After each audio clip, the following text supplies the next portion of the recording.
Bum, bum, bum, bum. Where is the clap? Guys, I need my signature intro, okay?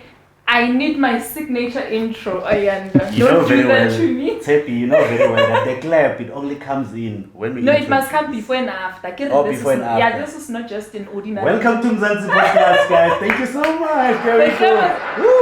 Yeah, I think it gets me in the mood. Yeah, so I love my clap, okay? You love your clap. Please. Thank you kindly. Welcome to it. Mzansi podcast coming to you live and direct from our Durban studios. Ding, ding, ding, ding. Like people have been saying, that you keep on saying, Johannesburg studios, Durban studios, Cape Town studios. I was like, guys, you can't predict me, okay? So I'm not just a new one. I'm the great Sabintinya, coming to you live and direct from our Durban studios. And today, this is, one of the greatest episodes, that, we've ever done in the whole wide world. We've got talk of the town, right? The whole country is literally, sitting by the edge because of the man of this moment, the great advocate, Malesela Teffo, in the studio, Durban Studios, Mzansi podcast. This is how we roll. And of course, my partner, my usual partner in crime. Thank you, Teffo. Welcome, guys. Thank you so much for joining us again. We are back in our Durban studios, as Teffo touched base on. So, guys, today it's one of those big, very big moment. I'm sure you guys also want to hear what our advocate wants to say. And also, just stay tuned, guys. Don't move. Just sit there and watch what you're going to hear.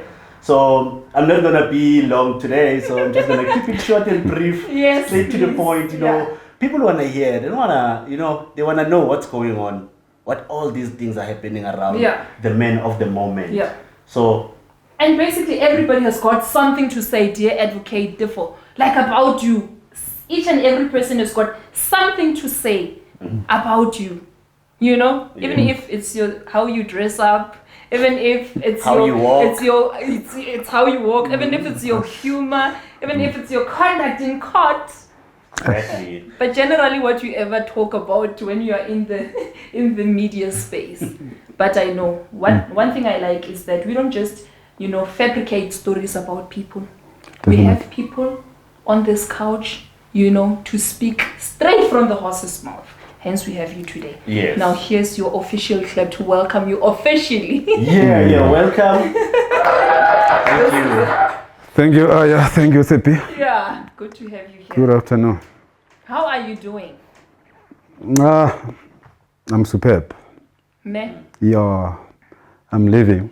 You are living. Yeah, and to the fullest. Yes. Unapologetically. I don't apologize. Yeah.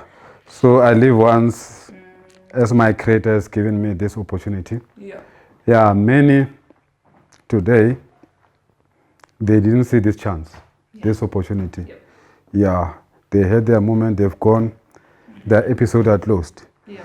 So like us who are living now, so we should not regret. We should not apologize to anyone that we are living.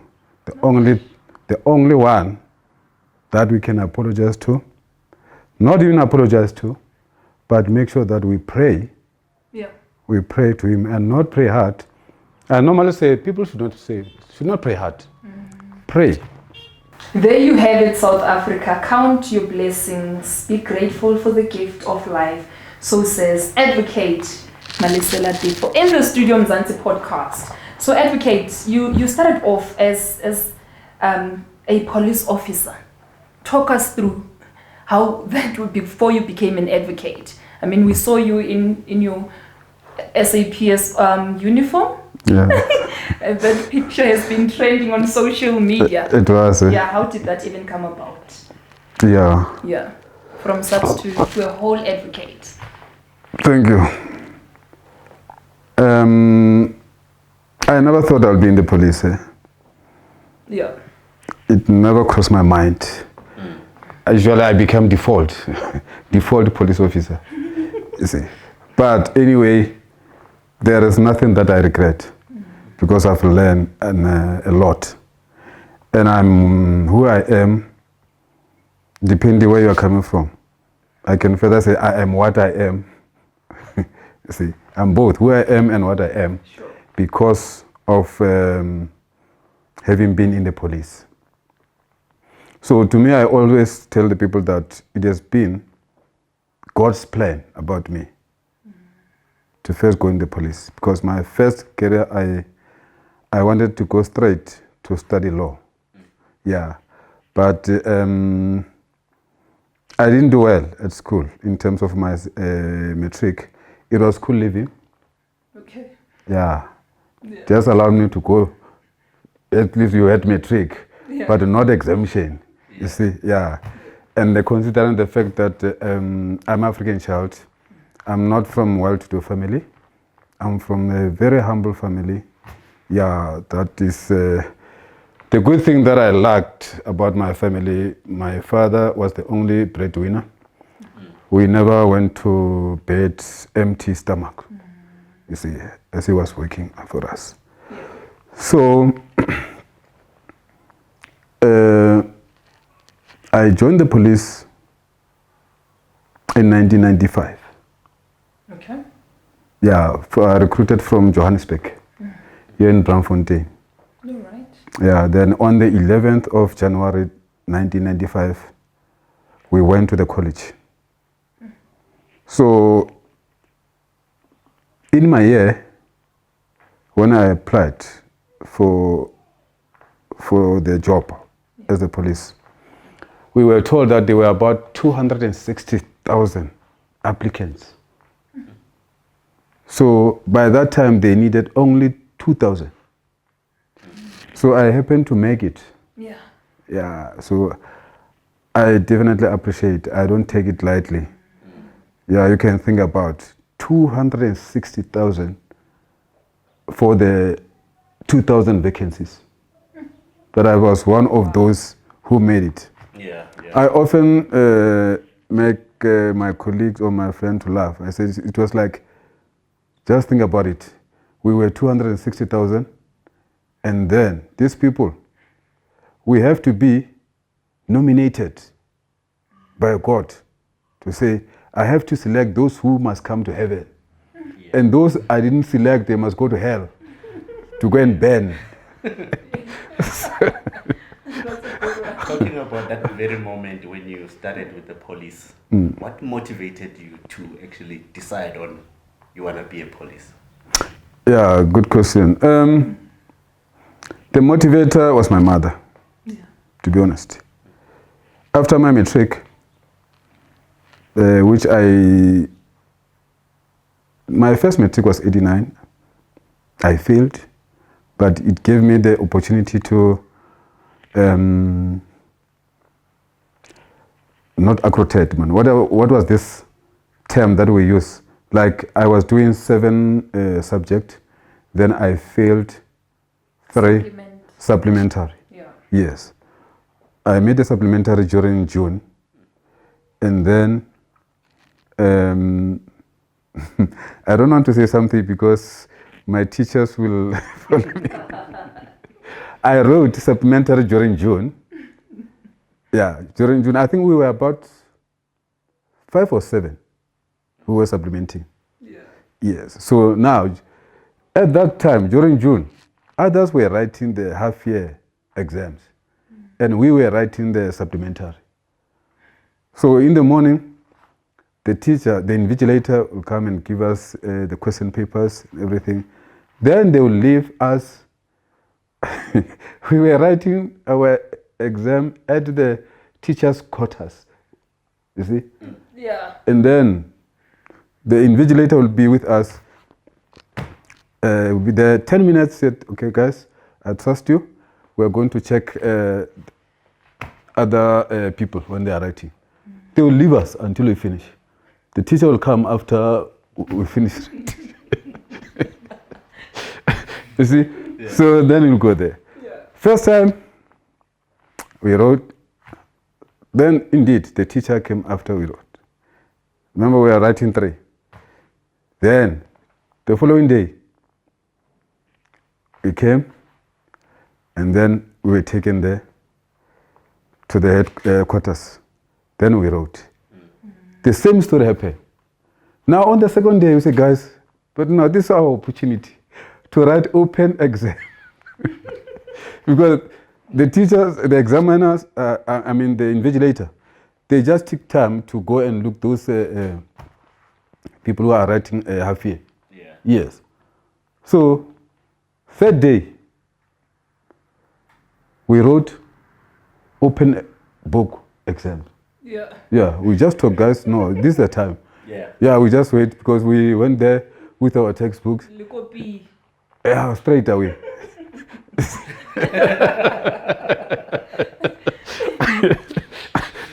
You see, the last time we were writing agriculture, I remember very well, you see. So we had the books, the textbooks.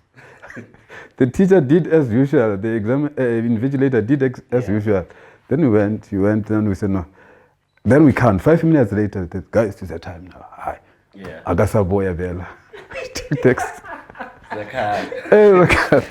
Open book exam. Yeah, in agriculture. Yeah, agriculture. You see? Now a police officer. No, come the end of then they mark our examination. Okay. Guess what? The one that we wrote open book exam, we got H. Didn't even appear. You see how dangerous it's could be. Yeah, so I got 2 at least, then I passed. Yeah. Yeah, but I was still full time. Okay. Yeah, so it was 1990 then. Yeah, so I've got the 2 certificates. Okay. Matric certificates. Yeah. Yeah, thereafter, 91, I took a break. Okay. I didn't go anywhere. I went to work where my father was working. My father was a foreman in the company in Denswat, Boxback Line. Okay. I worked there.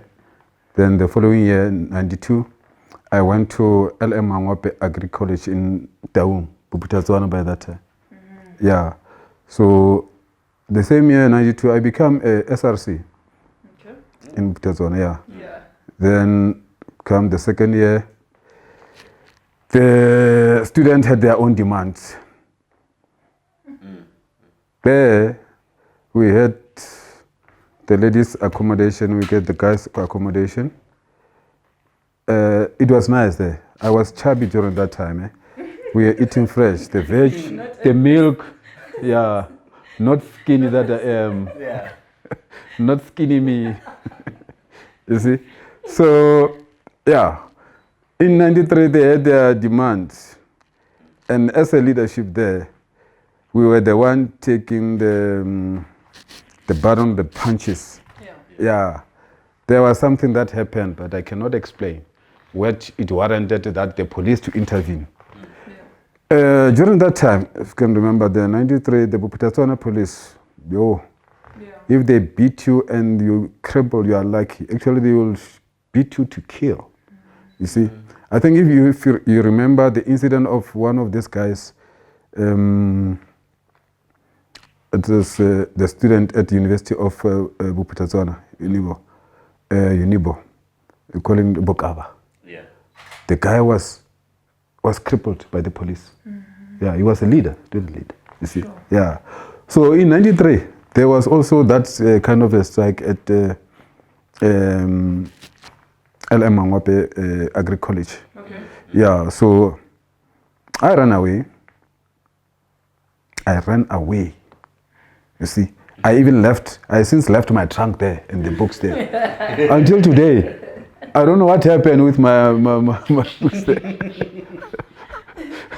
But so, as advocate, what then propelled you from a police officer to then advocate, the whole advocate? What propelled the desire to and the aspiration to be an advocate? Yeah, so finally, like I said, 93, that's when I ran away from Buputazwana. I came and went where my father was working. Okay. I didn't like the place, the job. I don't like a heavy job, I must say. Mm-hmm. Yeah, so when I was working there, when I go home in Pupa, my mother would look at me. I was so thin, you see. She say, I know you don't like police. Yeah. But why can't you just join the police and whatever you need, you will do that. when you are, you will upgrade yourself if you call this so upgrading. And indeed, I listened to my parents. See, yeah, so that's when in 94, June, there were these applications for the police vacancies, that 2000. Then I was one of those who applied. Then I became the police. Then I went to I went to Pretoria College. Yeah, so that's where I was. We were 1,200 at Pretoria West College. And there were 800 in Hammanskraal. So Pretoria West College, it was previously white only. Yeah. So we were the pioneer student by that time. This training in the police for training for 12 months, it started with us. You see, yeah. When we graduated, we go to the police stations. They were calling us the Mandela Police. We were called Mandela Police. Yeah, in that we were the pioneer of the training whereby the police will take 12 months before you qualify as a full police. Okay. Because before us, the last induction of the police, they were those who were training 6 months and they finish. Yeah, so now, then my first station was in Pretoria. I worked there. Then Pretoria, I think I might have worked 6 months. Okay. Yeah, and then thereafter they say my permanent station is in Johannesburg. Okay. For the better part of my policing of 19 years, I was in Joburg. But when I resigned, it was after I went back to Pretoria. I was resigned when I was at the head office. So, yeah, and at the rank of a warrant officer. Yeah, so the person propelled me is my mother, as I said. My father said, you know, look how the thin you are. I know you don't like a heavy job. Just go and join the police. You'll upgrade yourself. Then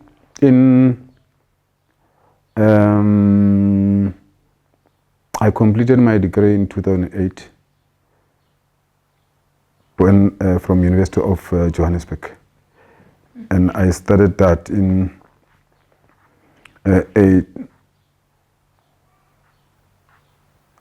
I started in 2004. Okay. Yeah, for my LLB. Okay. Yes. But before that, I think 2 years before, I registered for the police diploma. Yeah, but I didn't like police, to be honest. Yeah. So along the way, before I can even complete the police diploma, I drop it. I register for the LLB. Okay. Yeah. So you actually quitted your job and then you focused on LLB, or you were doing both at the same time? Yes, a good question. That will make a clarification to the doubting Thomases, you see.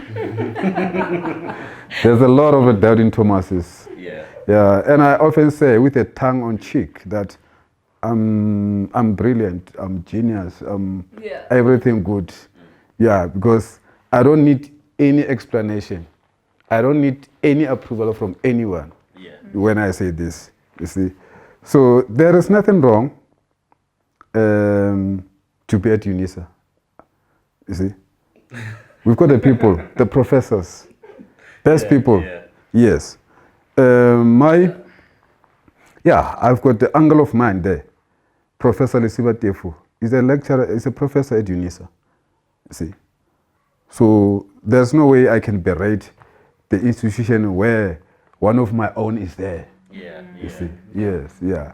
So it's just being naughtiness of the people who just to say love to mock, or they are trying to mock or whatever. You see, yeah. So when I registered my LLB, I was full-time working in the police.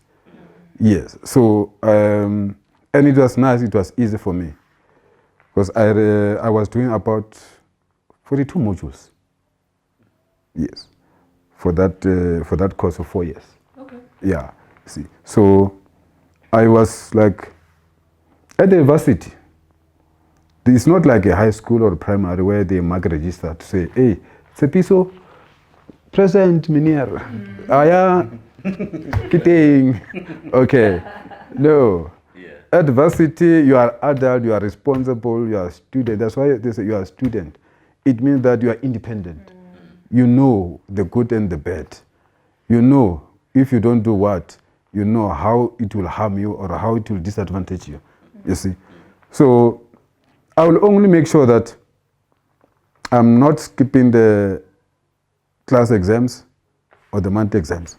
There are those at university. And they are considered during the final year. Yeah. You see. So, yeah, if, like, I was detective. In my third year, I was at Santon Police Station. I was working the so-called crime office. So this I was is the investigating. third year, starting towards your LLB. Yes. You were working at the Santon Police Station. I was at Santon Police Okay, Station. as a detective. Yeah. Okay. But my first and second year, Yeah. I was at the university in Pretoria. Yeah, I was at. I started at Vista in Mamelodi. All right. The first year in full time. Okay. Yeah. So I passed my first year with a distinction. Amazing. History, I got 89%. Amazing. You see. Nice. Yeah. The introduction to the law, I got 88. So actually my first year was like a cum laude. You see, yeah. Then I went to the second year. Second year, because in my first year actually, there was a strike. I remember the strike at Vista in Mamelodi started somewhere in, I think towards the end of February, because it was about the registration. Yeah, so the students were striking because the registration is too high. And then I think you remember it was during that time when they said they were starting to talk about the free registration. Yeah. So the strike took long, and we went back to the classes after Good Friday, after we came back from April. You see? Hey, then I realized, you know what? Myself, I'm working, and I'm paying for myself here. So, they don't know what they are here. They don't know the purpose of being here. You understand? Yeah, so, the following year, garage, next one, I'm going to VUDEC. There was a VUDEC. Yeah. It's a part of the distance learning of part of Vista. Yeah, it was right in town, in Pretoria. Yes, the following year I went to VUDEC. At VUDEC, I was like doing, it was not writing in terms of the semesters. And by the LLB, we write in the semester 6 months. Yes. But VUDEC, we will write only at the end of the year. So I was having 22 modules in a year. That I must write exams at the end of the year, you see. So, it was not easy. Yeah, Tsepi said I'm thin, but I couldn't have been thinner than the way I am while I was doing 22 modules at VUDEC, and I had to write at the same time, you see. So advocate, when did you then graduate as an advocate? When were you inaugurated now legitimately as an advocate, a reputable advocate? My admission was on the 5th of January, 2009. Yeah. I was in the police. I was working at the head office in Pretoria by that time. Yes. All right. Yeah. So having graduated on the March 2008. By that time we were at RAU now. I was at RAU, the former RAU. Yes. Yes, because during the merger, I was supposed to have been in Soweto, but same year it was when the law faculty was relocating to former RAU, which became University of Johannesburg. Yes, so I think I've been in Soweto for 4 months. When the law faculty relocated to the Auckland Park. So 2008, I graduated while we were at Auckland Park. Sure. Just to clear the air, you are a reputable, qualified advocate. Yeah, this time when I was at university, I didn't write the open book. Yes, I was hard worker. I was burning the midnight candles. It was not easy. It wasn't easy. It needed, look, I was working.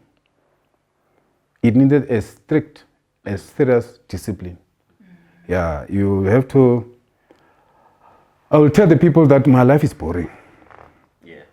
Because it's the class at the UJ, it will be a work, it will be a home. Fortunately, by that time, I was my home myself because I was single, you see. Before you see this girl outside there. Yeah. You see, and then the fourth tie was to go to church. Yeah, by the way, I'm a teetotaler. I don't drink liquor. Yeah. But I only drank the blood of Jesus. Amen. Wine. Once in a month. Yeah. Yes, when my head is screwing, you see. And then I don't smoke. Yeah, so I'm a very, very boring person, I must tell you. Yeah. And I don't regret for not doing those things. I've got younger brothers. They enjoy them. You see. So I think for that, I was spending my money for a purpose. You see. Yeah. But sometimes to other people, it's like, I'm a drunkard, I'm exactly. a smoker. I was actually wanted to come to that part. What you just raised is an important point to say, what? I don't drink, I don't smoke. So whatever that I say, I'm clear at my conscience. I know what I'm saying and the situation. I'm very much aware of my audience and my surroundings. Exactly. And I'm definitely guarding against stressful life. Yeah? I avoid. There are a lot of things that can stress the people, but stress is not right. Stress is eating away your days, your longevity on life, on earth. Yeah. You see. So everybody, if things were in his or her control, everybody will love longevity. When I say this, I remember the words of Martin Luther King Jr. He's my favorite as well. Yeah. Nice.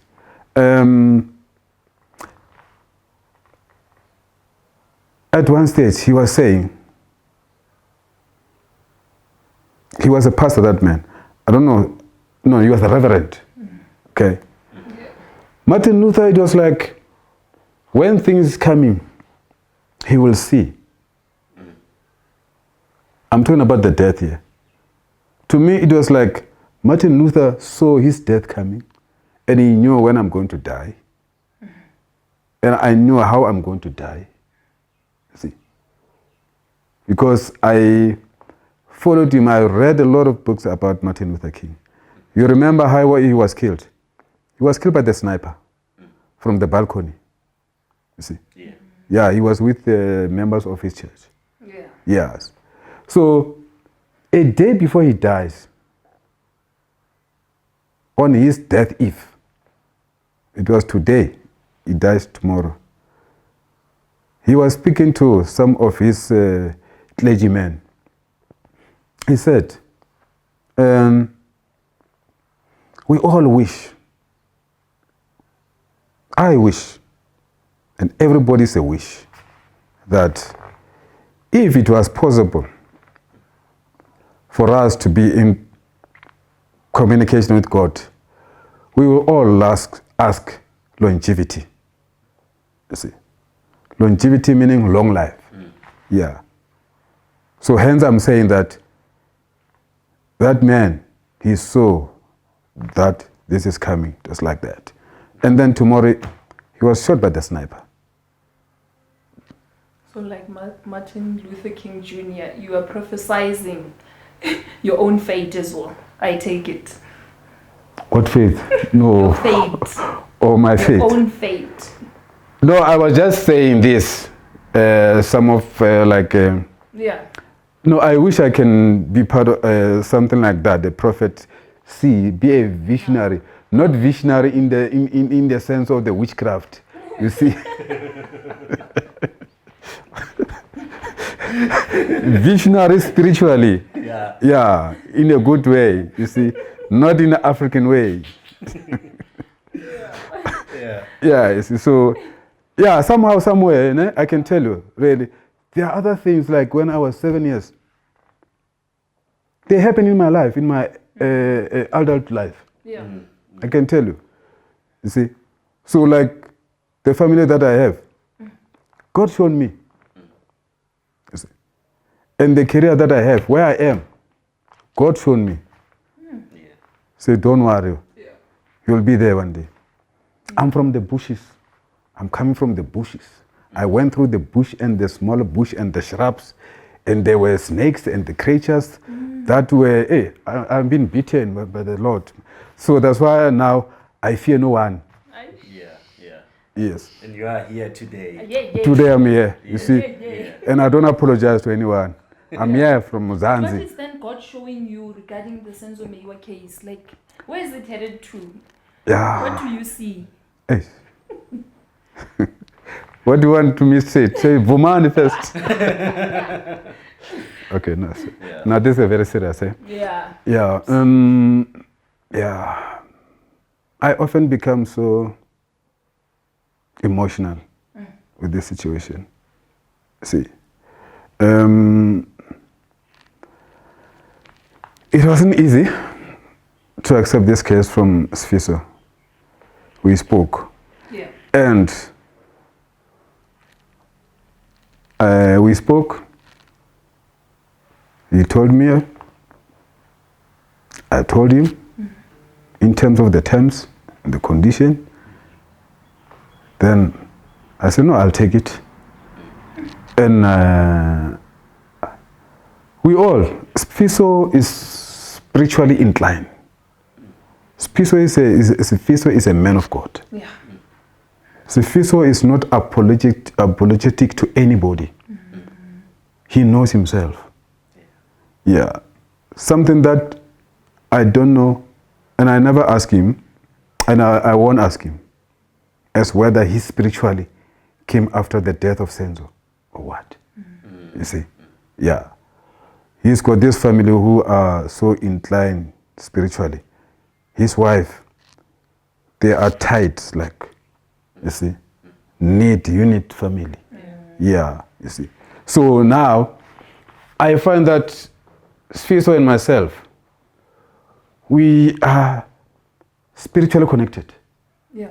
You see? Yeah. And I said to Sfiso, I said, look, I take this case. But there will be consequences from some naughty people. You see? We know there are naughty people out there. So I took it, and it happened.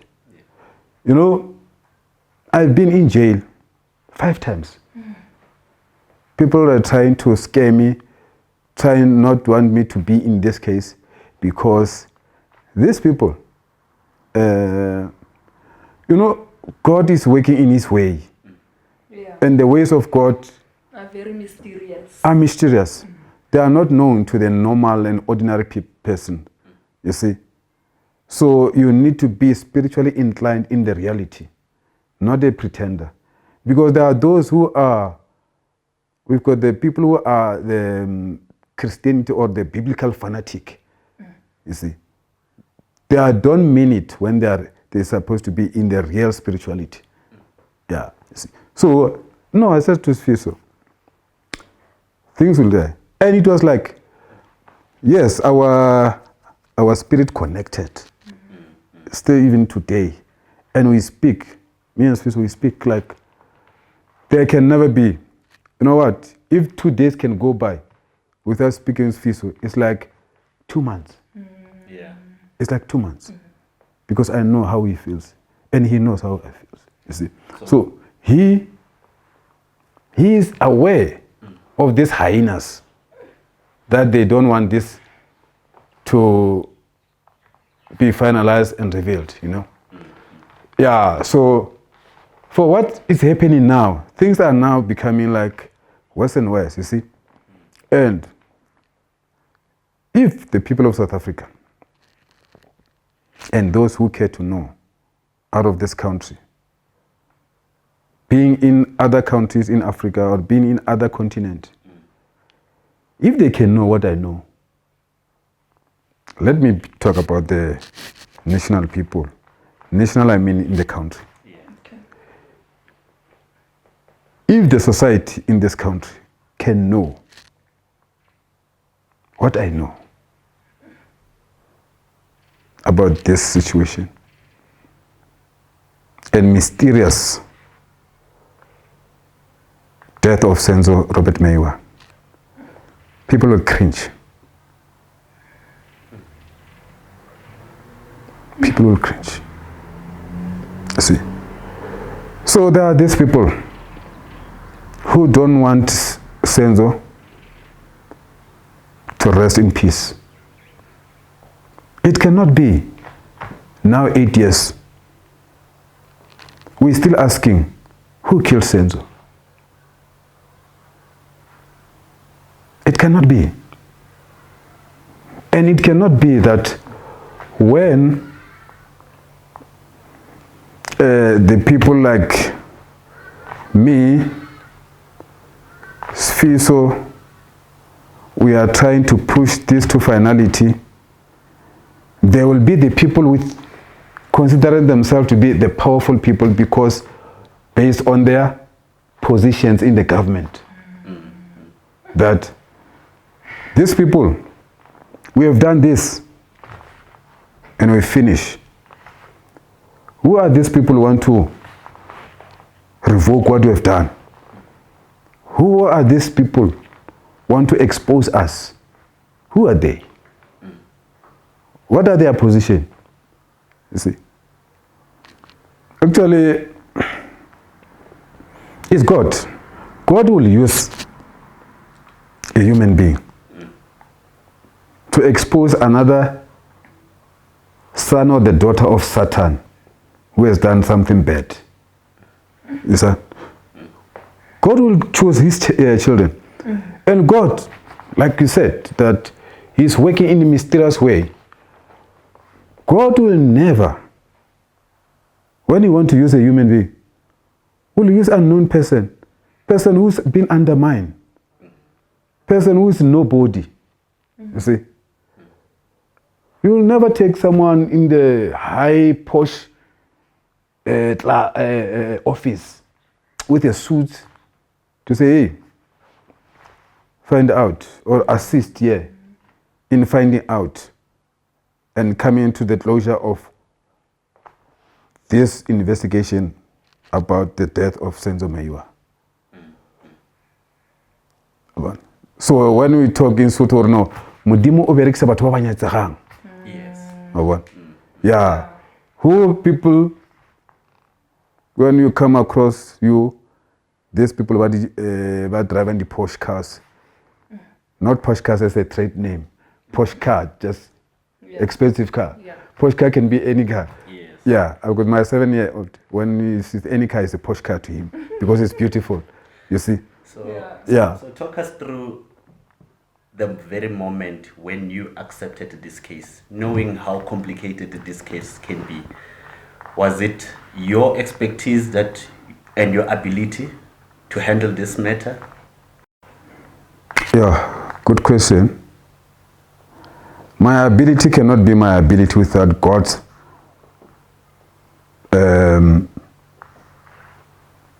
it's a wisdom that I'm given by God, actually. Let me say that. You see. So, we people who are involved in this case, the nobodies, like Sfiso and me, we say we don't have a wisdom. We pray wisdom from God. Give us wisdom. See, so that we can be able to defeat those who are sent by diabolical spirits to make sure there is no breakthrough in this. You see? Yeah, so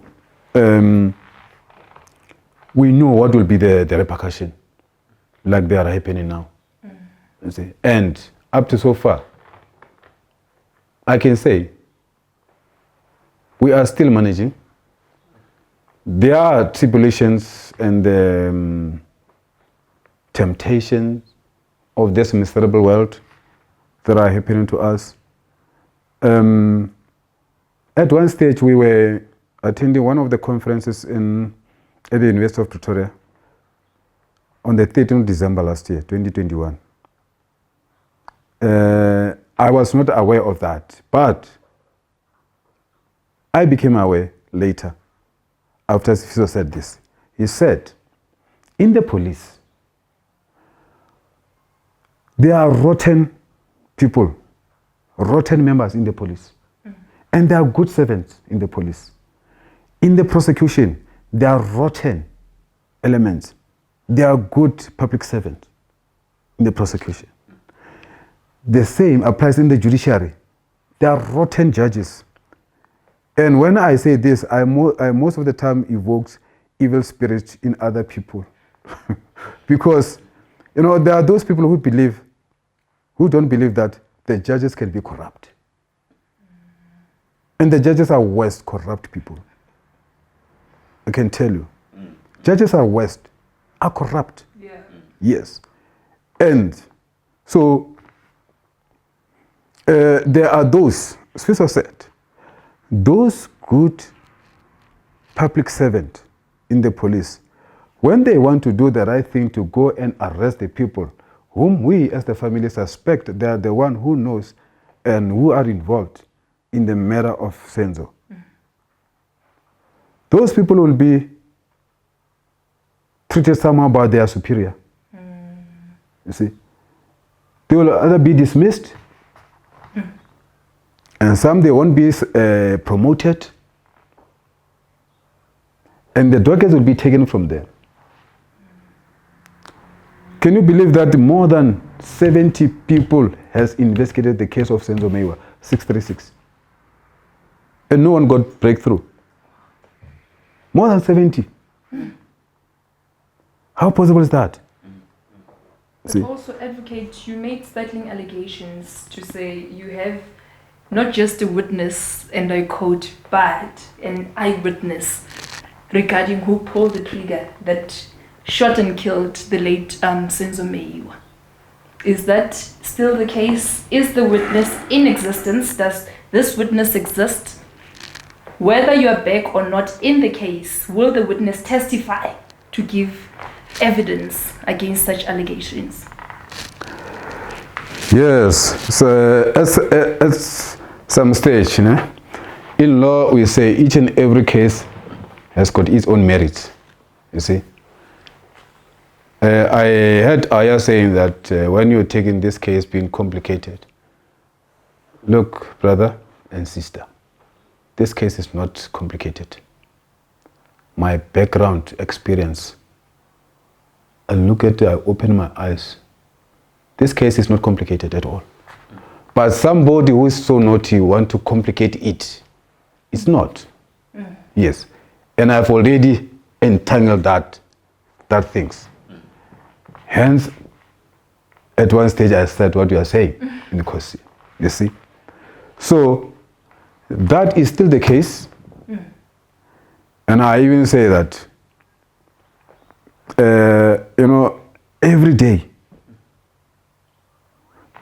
people who, you don't know, like I'm saying to you, if I can say now, I can have a lost mouth. Now, and say something, else will be cringe. You will definitely never believe that. We can have such people who are so diabolical. And I'm sick and tired. I'm going to have a lost mouth now. As long as I'm now being persecuted by these people consider themselves to be powerful, you see? Yes. So that situation is still like that. Like I'm saying, I say, every day, there are witnesses. People will phone me. My phone is all over. I've been written the letters. The letters went viral, the letters to the wherever. I can say everybody in this country might be having my cell number. And my cell number is one, and I'll never change it because that cell number is known by the people of South Africa. You see, my enemies and my good wishers, you see, those who work for the good news for me. So every day, or if it's not day, maybe in a week, somebody will call me. So Chief, I won't say who I am. I understand that you are the one on this case of Senzo. I was one of the investigating officers at one stage. If you need anything, I'm available. So these are people with concrete evidence. I'm saying. Or is it based on a telephone call discussion? Or these are people you've met up with and you've validated the evidence to say this is concrete enough to stand or to be presented in the court of law? Yeah. When you listen to me, Tsepi, I'm saying, person will say, at one stage, I was one of the investigators on that case. Okay. Yes. And I know this year, so-and-so did 1, 2, 3. If you need me, since we are the defending counsel of those people who are not even involved, who never even know where was Senzo on the 26th of October, 2014. Those who are about Sukela, they are the people who are the powerful people in the police, in the prosecution. See? That information I do have is that person saying that, you see. So, and again, I have people, I have the witnesses. The witnesses, even in jail. So these people in jail come out and witness, or these people, they want to be kept behind the scene? As for now, I have to protect these people. But I know where to get these people. Okay. Yeah. In jail, people are there. Say, hey, we know. What happened? Who did what? See? Outside the jail, somewhere in location, somewhere in a rural area, I've got those people.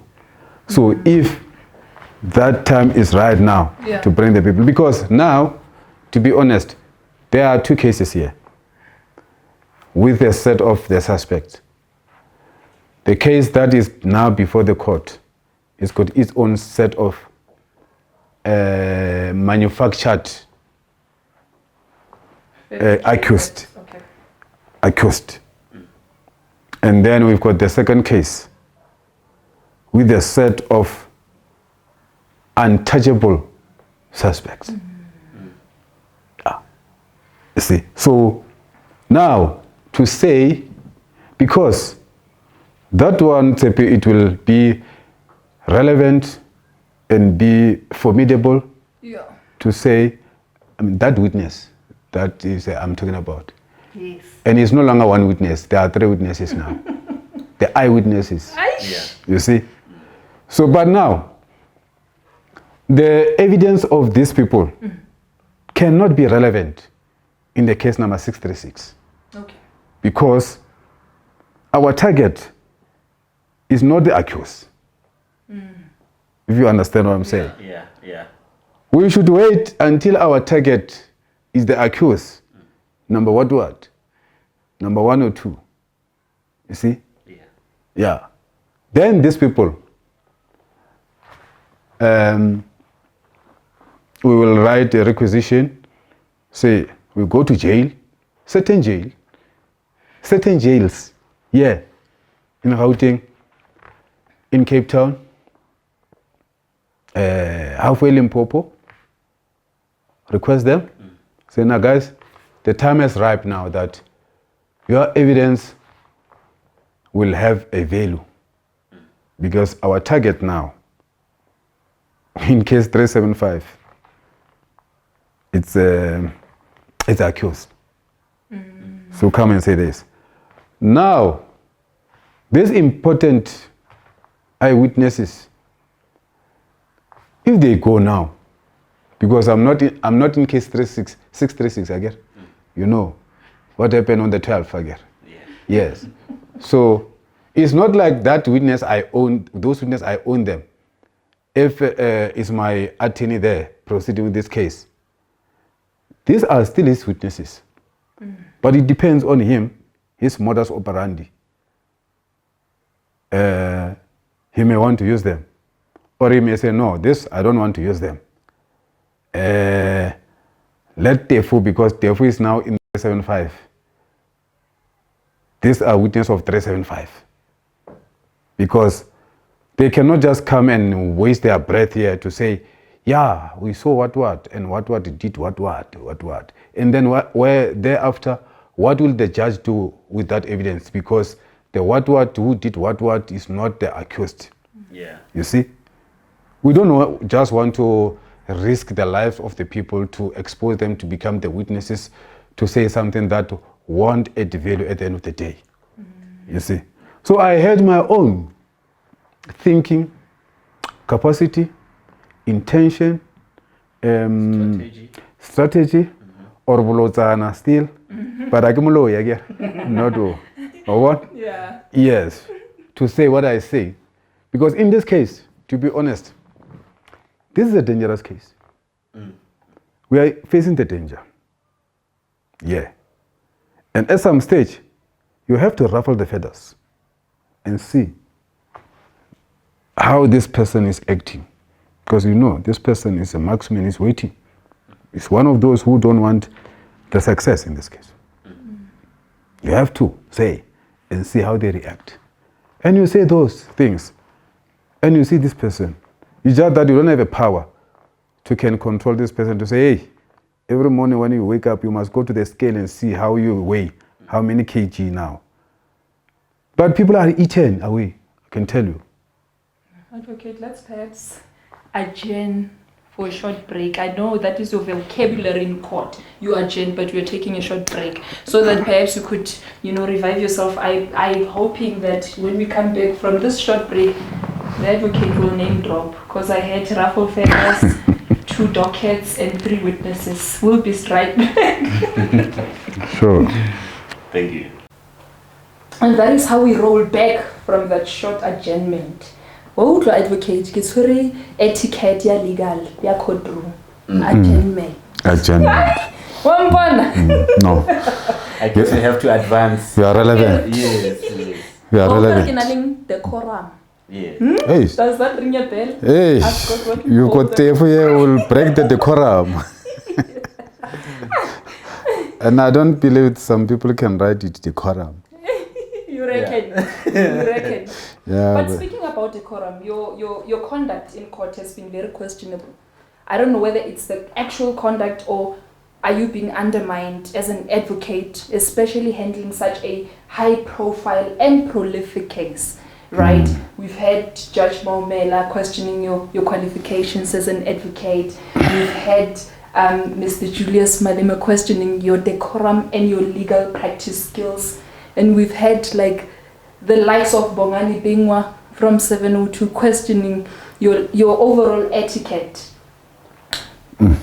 How does that make you feel? What does that mean to you? Do you get derailed by such comments?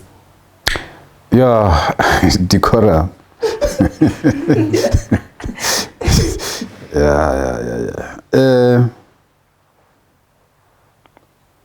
My admission as advocate, yeah.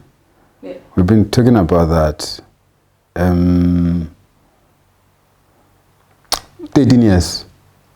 Yeah. And as a practicing practitioner, it's 9 years. So, my first time in court, right.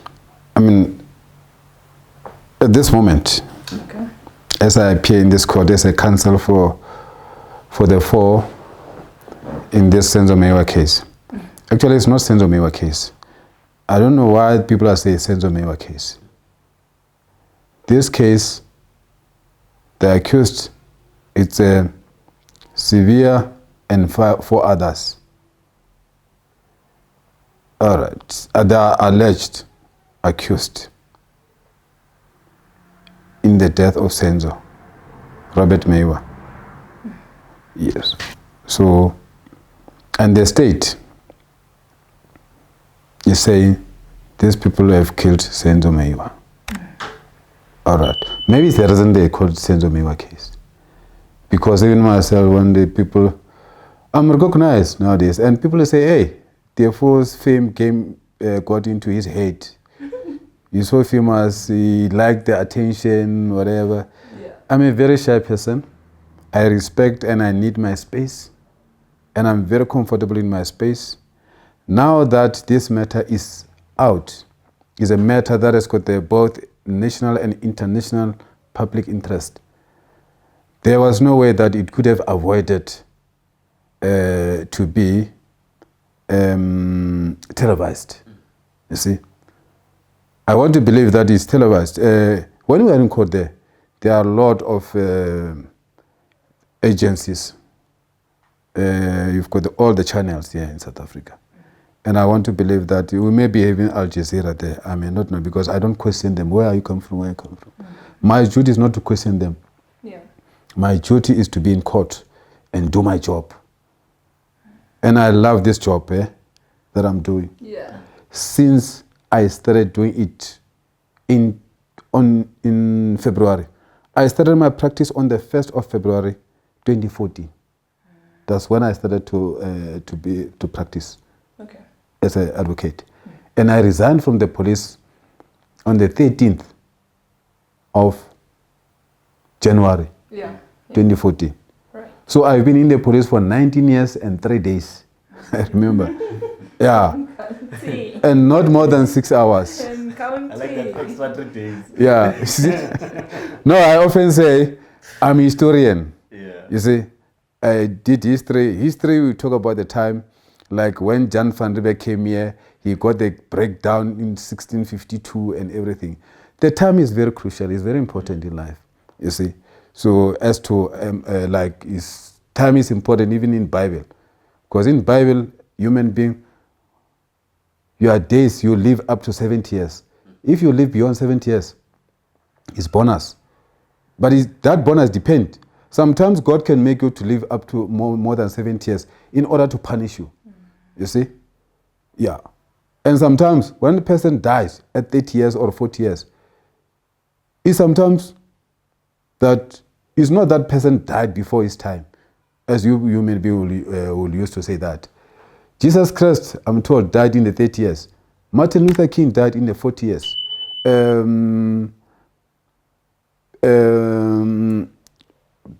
Steve Biko, he was not 50 years. And I'm told that if people died at that time, God loved them so much. He wanted them next to him before they became tainted. You know, this world that we are living in is so miserable, it's so dirty, diabolical world that we are living in, you see. So now, back to our situation. I don't know by whose judgment is my conduct wrong or I'm committing misconduct in court. And I'm not following the procedure, I'm breaking the decorum. What decorum? I mean, there has been a lot of talk for certain thing, for certain word that I said. And that judge didn't see anything wrong. If you can remember, the first day that I said that word, F-U-C-K-E-N. You see? The F word. Yes. I don't know what's wrong with F. Why people don't say, when you say fork and knife, you are being insulting. Yeah. You see? But if you can just say fork, alone, then why is insult? I don't know if you are aware of that. Yeah. From now you must be aware. If you can just say fork and you don't include knife, then you say something. So now, if I say FUCKEN situation, we are dealing with a case whereby we are saying the scene of crime has been compromised, has been contaminated, you see. So when I say that was the fucking situation, it means that it's so destroyed beyond the reconstruction to make it in the right way. So now, you say something. People remember very well that I say fucking, and that makes me to be less of advocate, to be less of the person that should be respected, that less of the person who deserves his title, his medal. I often say to the people, you must know, and for which I'm not asking anyone in the whole of South Africa. We've got the people considered to be the best lawyers here, especially when I talk about the so-called white people. Somewhere I've got my own thinking, legally so, that people are called by the colors, you see. There are black and white people in this country, and you look at the people, some they look more brown than black, and they are called black, and some look more pink than white and called white in this country, you see. So the honorable judge in this case berated me, demeaned me. He was so condescending towards me. I've been wondering, as for your qualification, you attended night or day school, I've been asking myself. Yeah. Just saying that to me. But no one remembered that. It's because of the hatred. The people hate me so much. And they love judge. Or it's because the judge should be respected because we call it my lord. He's a lord. If you say you berate the judge, then it's like when Teffo is making submission to represent his client, and then the judge say something when I'm busy, but when other people are doing the same thing to defend whoever they are representing their interest, is fine, they can say whatever they say. But when it's Teffo, you say, no, you are not following the procedure. No, you are repeating yourself. Sit down. No, but hey, sit down. You night school attender. You see, so there is this case about the judge, the Washington D.C. case of Ehlers, and I forgot the citation, but it was about the judge, that is the judge allowed to insult, berate, demean the litigator or the lawyer? Is that allowed? And there was a decision in that judgment of Washington, D.C. There was this judge who was doing the matters of the traffic offenses matters. You see? So this judge will often say unsavory words, demean, berated, sound so condescending to the litigants, as well as the lawyers. One of the examples is, this guy was representing himself in that civil court in Washington, D.C.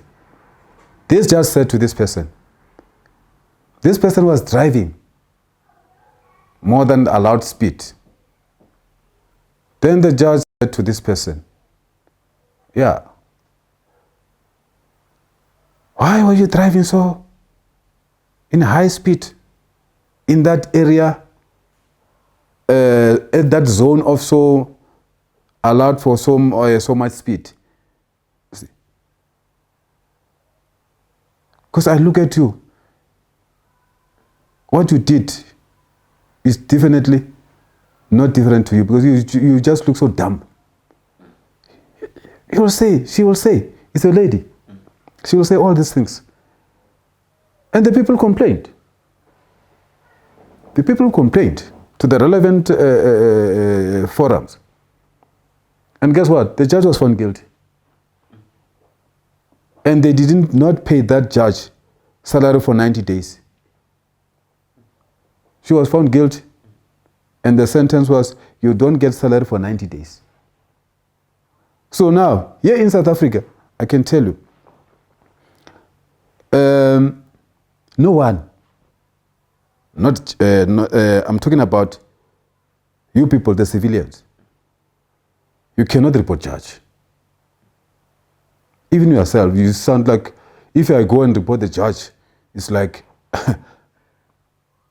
really, where am I going to sleep? It's like I will be chased away out of South Africa. Because judge, you treat the judges like they are,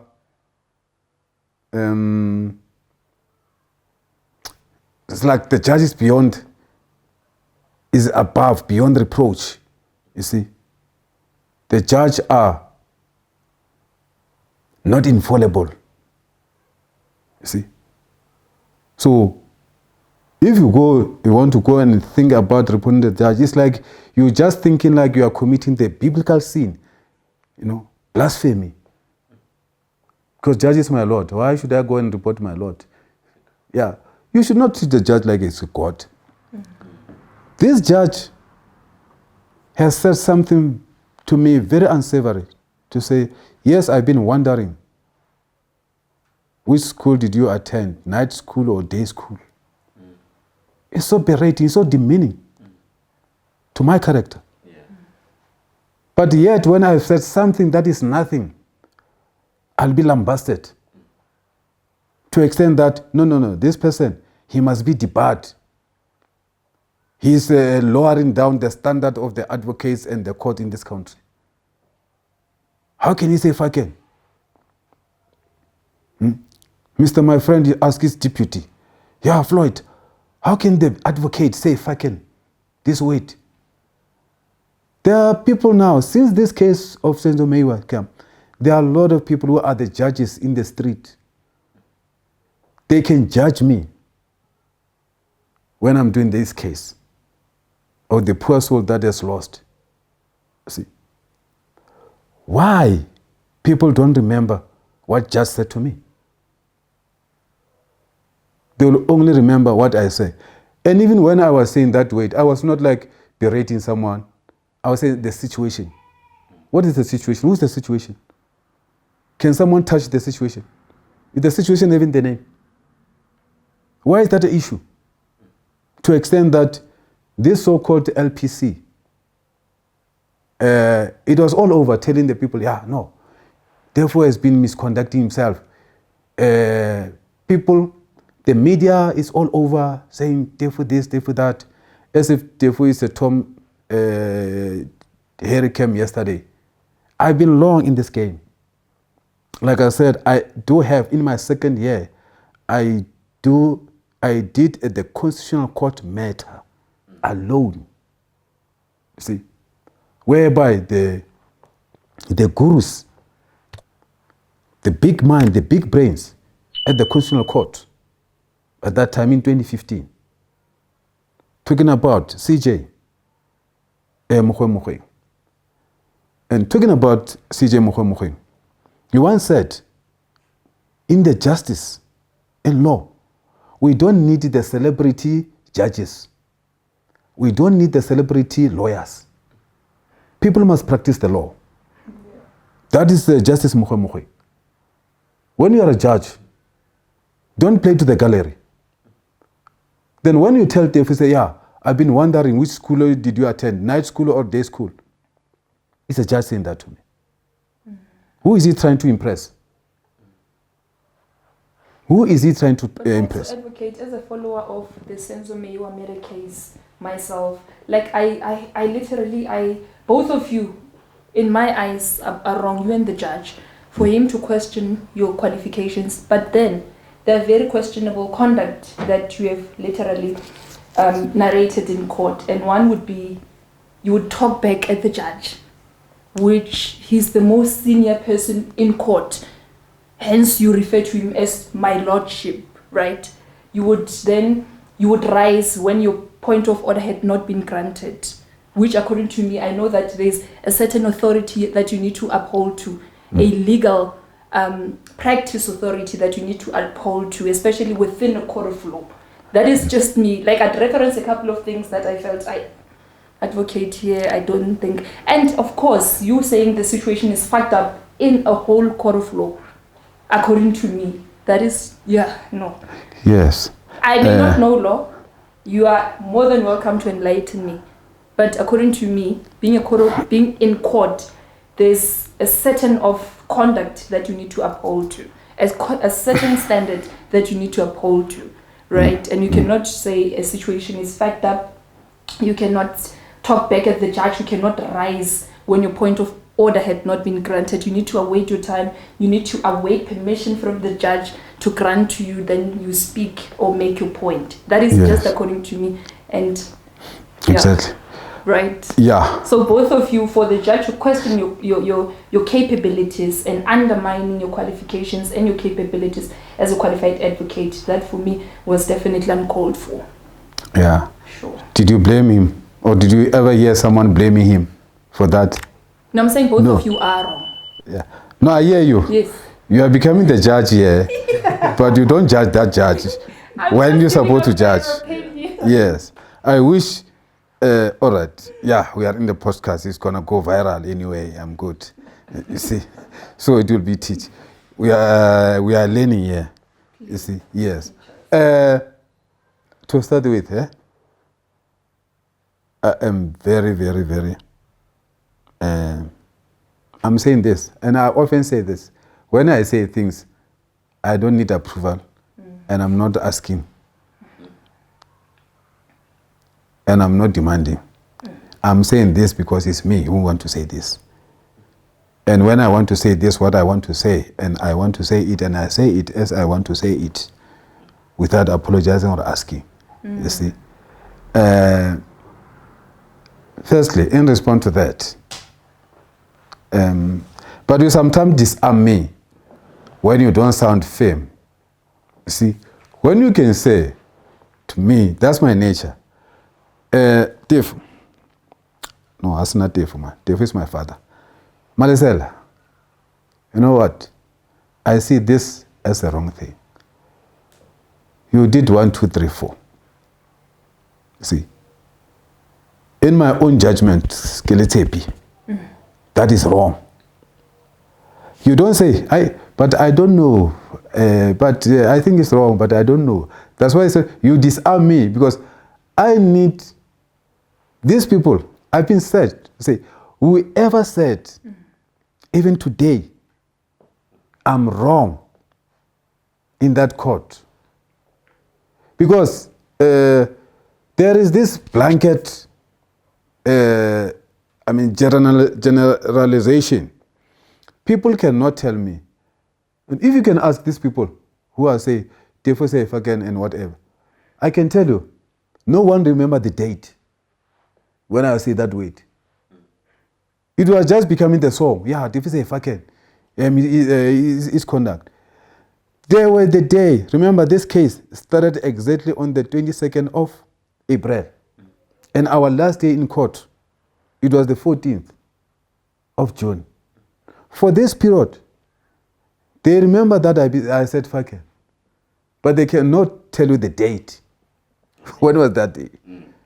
They will just remember that I said fucking situation. Yeah. So there are the days I have to do my thing as required from me by law, representing the people alleged of serious offense of killing Senzo, for which that is a nonsense. No one killed Senzo among those people arrested. people kill Senzo are there in that house. Yeah. You see? So, are the people saying, people of this country, the way they hate me so much? Yeah. But since I studied in that case, it's like I'm learning. I'm just doing horrible things. I'm not doing things according to the procedure. You see, the day they say, a love sees no mistake. Even if someone can tell this, hey, what the person is doing. Because if you love that person, I say, I don't see anything wrong that he's doing. But hate a person. You will see everything wrong. Even the best of the best thing that person is doing is wrong. Yeah. You see? It's wrong. Are the people of whoever, I know, people who are saying all these issues, misconduct, whatever about me, are these people, the former president Jacob Zuma calling them the clever blacks? You see? Yeah. They think they can assess, they can be judgmental, and then they can think they know how to do things. We can think, like Teffo's head is so, I may be having a T-scope, but I'm not transparent. My head is not see-through. You cannot predict what I'm going to say. I'm not predictable. I'm a very difficult person, I can tell you. So now, realistically, there was no any other day that you can say, hey, but you were glorified advocates. That you day. trended when the case started, like you became very popular. Social media, like you were popularized, glorified. I become drunk. No. With the popularism. Yeah, you are right. Some they say, yeah, there was this question. Yeah, you are becoming a populist. Populist. Populist is a political word. And I'm not a politician, but I'm political aware. Yeah. You see? You will associate this word populist with my younger brother, Cele. Is my homeboy. You see? Populist. You see, it's a political word. Yeah. So now the face become, they say you are becoming populist. Sometimes when the things are not within your field, you may not know how to answer, because sometimes in law, we say, just like in history, when you've done history, we don't do the shortcut. We do meticulous in history. So sometimes to know how to answer something, you say, populist, can you give me definition of populist? What is that? Because you cannot answer something that you don't even understand. Yeah. You see, if someone can say to you, can you define the color of water? And you have never seen the water. Yeah. You see. And at that time, you trended so much. Now, today, you told the judge that, including the police, National Prosecuting Authority, including the president, that they're victimizing you. Those were serious allegations. There were serious allegations, man. Yeah, an allegation is an allegation. From my previous life in the police, you said, we deal with allegations in the court of law, criminal court. Everywhere there's allegation, even the civil. Yeah. So what needs to be happen? Because every time when they say allegation, I can define the allegation. Allegation is defined as follows. It's a certain conduct that may be discouraged or be unwarranted or be unsuitable to have been acted in a particular time or area or yes, you see, and that is tainting the image of another person. Yeah, I think I'm still remember the things that they school give the definition. You see, yes. So now I understand when they say definition. Allegations. So, and I'm of the sound mind. Whoever doubt me, my upstairs, you're doing that at his or her own peril. I'm an unpredictable person. You will never think you know me. You see, I'm growing every day, mentally and otherwise. So, these clever blacks and who are being influenced by the clever white. But we know the white people, they always think that they are forever clever. You see? Even the most stupid of them all in the white community, when compares himself or herself with the African person, automatically that person will say, I'm clever because you are black. Just that you are black. Automatically, the white hobo is clever. You see? And you don't know. There are so dumbest people in the white community. Stupid. And when the white person becomes stupid, he's becoming more stupid twice than an African person. You see?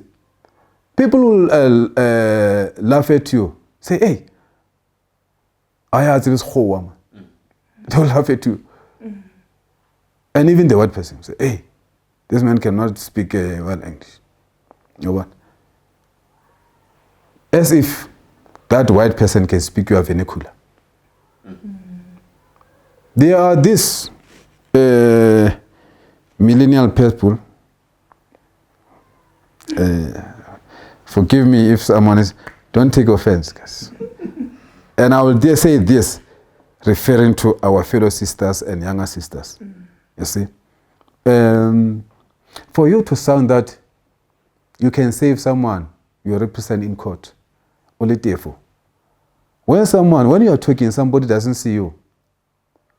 You'll just hear you talking, but it's behind this wall. He must hear. You must sound like Lehoa. You must sound like a white. You must speak English the way the white person is speaking English. Then you are the best. These are the mind of the colonized sisters and brothers of the millennia. Yeah. I myself now, what I'm doing now, I'm trying to decolonize the colonized minds of the young generation. Yeah. You see? So, look, it hits here and bump and goes back. Like my favorite star, Eddie Murphy, said, life is boomerang. Do you know what's a boomerang?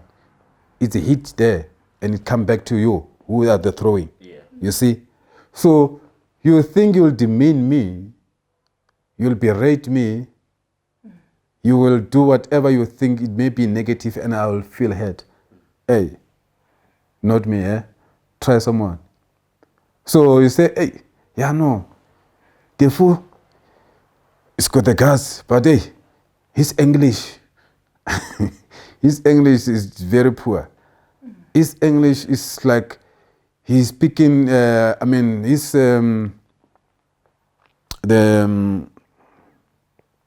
the way you sound. Yeah. You sound like a Pedi. People think I'm a Pedi. Or you sound like Ndebele. Or you, I often say people think in their language when they speak another language. And it's not right. You see? But I'm who I am to judge anyway. Exactly. You see? A thing is that we African people, we don't love ourselves. We don't appreciate ourselves. You see? We appreciate other race. You see? Why do you want me? Ngwana matebele. Khazini nga khota abua abolela. Sanje abolele. Ukarekele khoa. I don't give a damn about my khoa. I don't care about my khoa. I don't care about the white people as much as they don't care about me. You see? I'm proud to be myself. Yeah. So the haters will always be there and they don't care about them. I often say, I love the hater than my lover.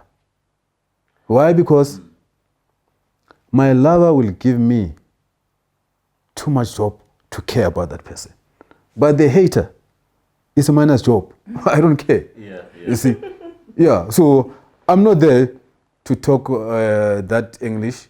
I'm African and I'm happy to be African and I'm proudly African. You see? So I will always make sure that as long as I hear myself, and I'm in court, the judge hear what I'm saying. As long as the judge say, hey, I don't hear what you're saying, I don't understand. The judge won't say,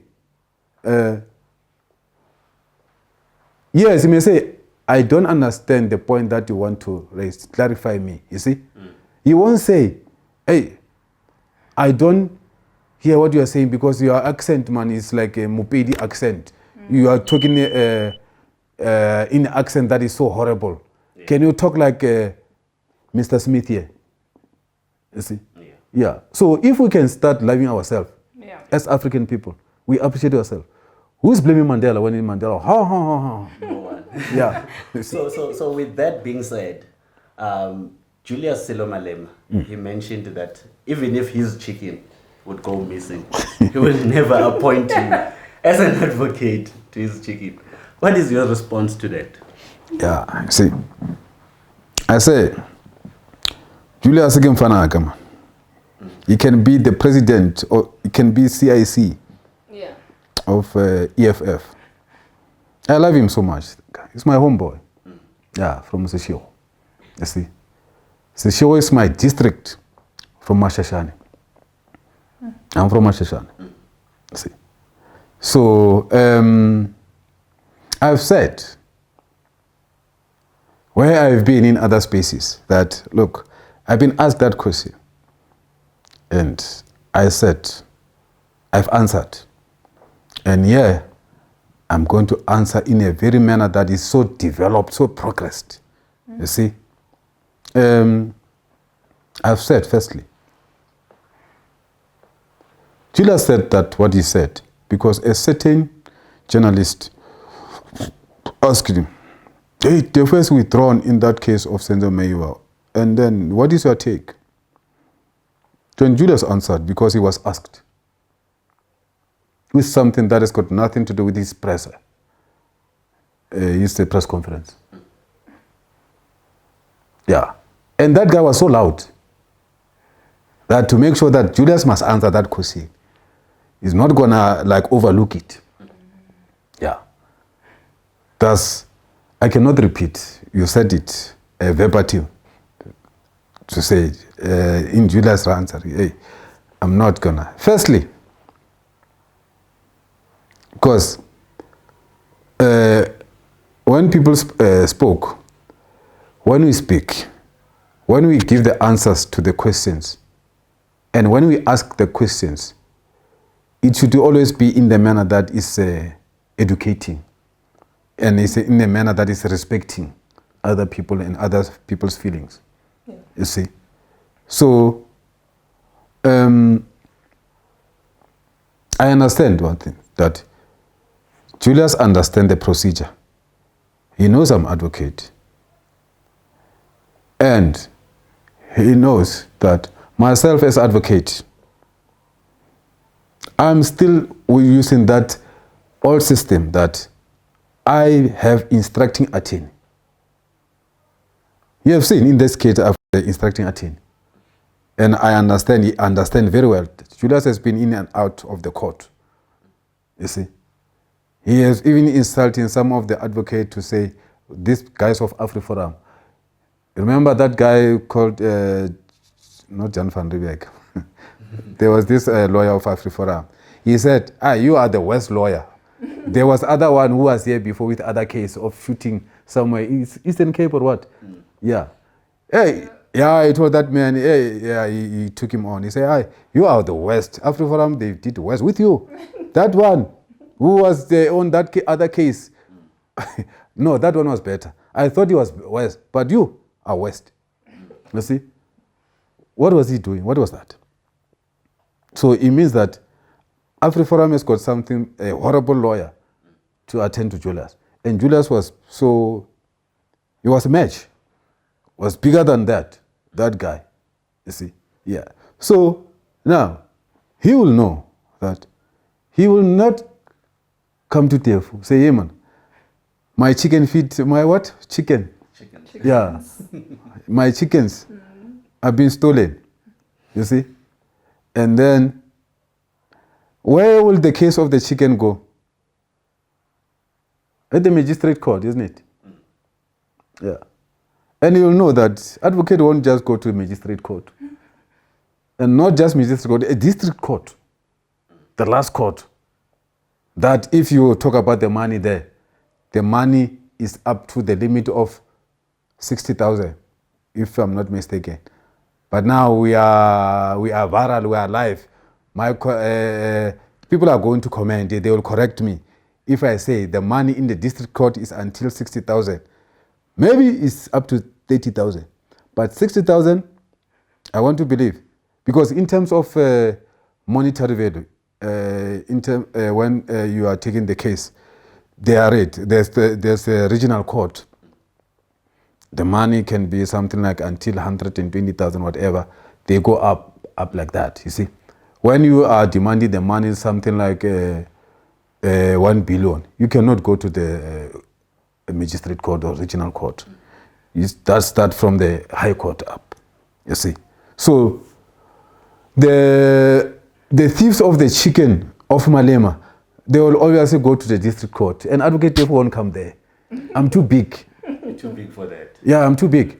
Yes, I'm like the shark in the swimming pool of 0.1 meter. You see, I'm exposed. So, yeah, Brazil law will know very well that, no, I want. So now, hence I'm saying, Juju has to answer that question just to satisfy that journalist. And that journalist is there, is at work. When he arrived there, he will tell the editor that, yeah, no, I was there by the Malemas Express and I asked him about Teffo's issue. You see? Then it's one month end. The journalist will get the salary. You see? Remember, we are all working. Yeah, and it doesn't matter how you work, but what counts is month end. Yeah. They are not going to ask, hey, when this month I think we question when journalist is your Rakoba. You see, no, I've asked, and that guy was happy. Yeah. You see, Julius has lambasted Teffo. But he is not aware that actually Julius was just answering him to stop answering, to stop asking the stupid question. No hard feelings between the two of you. Because you are a lawyer and he's a politician. Do you ever see the two of you reconciling, perhaps? Reconciling? Yeah. Reconciling from what, Sepi? Because you reconcile with the person that you fought. Yes. I've never fought with Malema, and I will never fight with Malema. Yeah. You see? I think wherever he is, he regrets having said Teffo does not deserve to be called advocate. You see? I think I've been in various spaces, and I know Julius is on Twitter, is everywhere. He now understands who is this guy. You see? And he knew me before. He heard about my jobs. He heard about my work. You see? So, hence I'm saying, you reconcile with the person that you fought with. Yeah, and if that never come to his mind, firstly, let me say, he was not supposed to have said that and showing the hate and the anger against me. No. He knows, once you talk about Teffo, you talk about someone from Hamashashani, somebody from Limpopo. You see? If I've done something wrong by withdrawing, and Julius was hopeful that there will be a breakthrough, this case will come to the closure, through Mushimana Mashashani, Warishu, Warawo Kimzewang, or Gisamzeving, but Gitanya Gomzevatlem, Kiremana took out the fast. What? Julius, the clan name is what? Kiroke Mushavi, or what? We sit down. Simon, how did you come to do 1, 2, 3? I'm very proud of you. You see? So, he will tell his spokesperson. He will tell Sinao Tambo, Simon, find out. Find the phone of this person. Talk to him, say, please, tell him if he can come here at the Winnie Mandela House. I want to talk to him over the cup of coffee here at Winnie Mandela House. You see, I will never refuse, and I'll go, because that you have shown me the respect. He's shown that he value what I'm doing. You see, yeah, and we'll talk, and we can talk more than that. You see, so in hindsight, I have forgiven Julius, and I hope in his heart of his hearts, he is also withdrawing what he said. There's no hard feelings. Yeah. And this thing that are playing in the public gallery to say, hey, we've got 1 year, has taken over Malema. We never thought there can be anybody who can take on Malema. Malema is a firebrand. Hey, there is this person who just came now with a 2-cent fame, as I've been called like that by Bheki, Lorraine Kumalo. Yeah, you've just been drunk from that 2 days fame. What is fame? And what does fame do to you? I never said I need fame. I'm just doing my job. 9 years doing the job, and the best job. See, I'm a specialist of the labor law. I've brought many people back to work. You know, when the man does not work, a breadwinner, you know, will be undermined in the house by the wife, by the children. I proud myself by saying, look, I've reignited the manhood of those men, because they were fired from the police. They were fired from the case of the Constitutional Court. It was of Mr. G.J. Baloyi, Gezani Julius Baloyi. He was working at the superintendent, working at the hospital. After 10 years, I did this case up to the Constitutional Court level. That's why nowadays, the way, after I won that case, I had a lot of confidence to say, look, if people like Justice Mukhwe, after I made submission and everything to Labour Court, I said, this guy was dismissed at work 10 years ago, and this dismissal was unfair. Please, justices at the Apex Court, here I am. Please let this man go back to work. Humbly so. I ask you. This is an Apex Court, and I'm a junior. I'm 2 years practicing as advocate. I'm a junior, very junior. But I never even ask for the services of the senior counsel to assist me in that. I've been doing the research myself, because I've done the research in my my university degree, my law degree. I've been doing the research, investigations and research when I was a police. I'm good at research. I'm not lazy doing research. I can spend sleepless nights, yes, doing that. So now, today, when I'm in this case, some people, you know, in this field, legal fraternity, there's a jealousy, serious jealousy.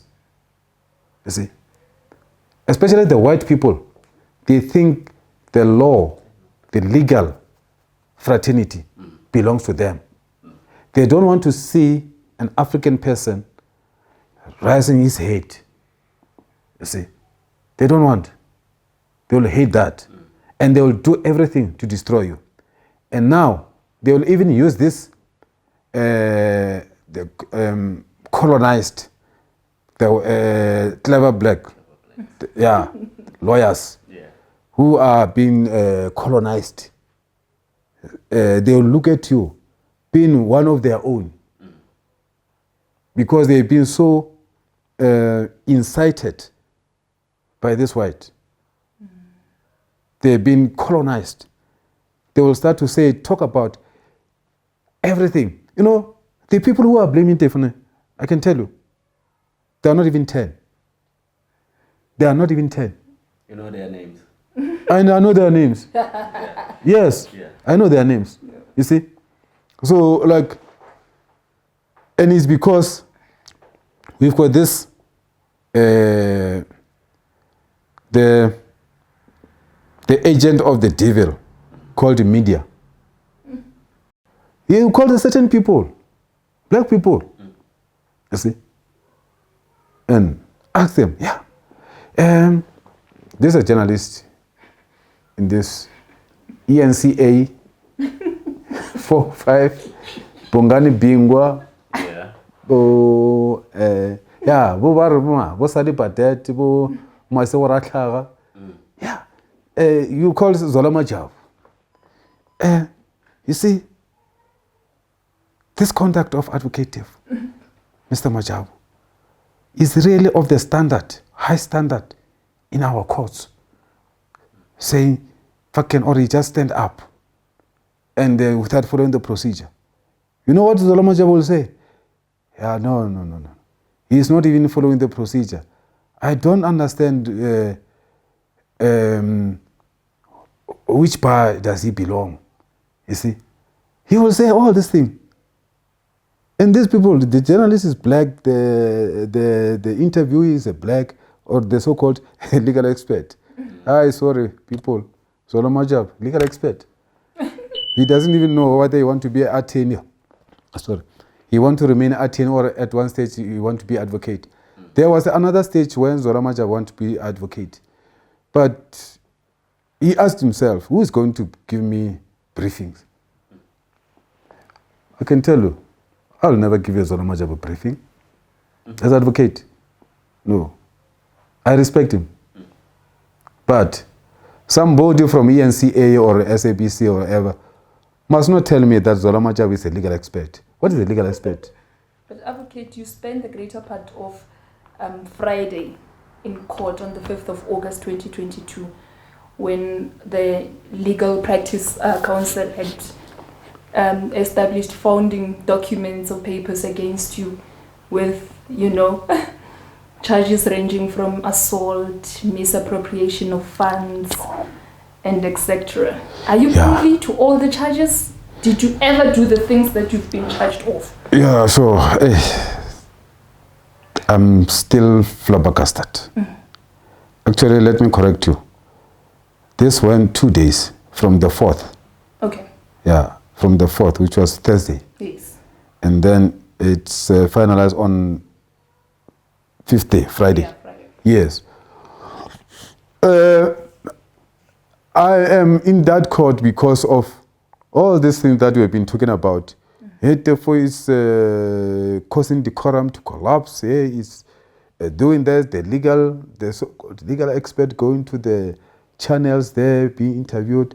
No one will ever say anything good about Advocate Teffo because this guy, Mshimanwa Mashashano, is a threat to the white monopoly capital. See, the people, white people who think that the law belongs to them. And they are lapdogs, the clever blacks, the so-called legal expert. Something like that. They will just talk all this. You can see these are old school lawyers. Old school. You see, very old. You can try everything, but you will never decolonize them. They've been colonized. When they see the white man, they're minking themselves. You see. So, I'm so surprised. And about, they say 22 charges. Yes. Those charges were read when I was in court on the 4th. You see? Not the charges. You know what? The charges is when you are charged and formally charged. Meaning that, because this is my language. I've done it before in my previous life and I did it very well. When you charge a person, you charge a suspect. So that means that I'm a suspect. Yeah. I'm accused. After they charge me, I become accused. I'm no longer suspect. You see? So, yes, you are right. The charges are ranging from assault. I assaulted a white A female police officer Female in police 2021. officer. Yes. Colonel Sarita Smith at the Legal Service of Gauteng. But Colonel Smith did not open the case of assault against me. There is no case of assault against me.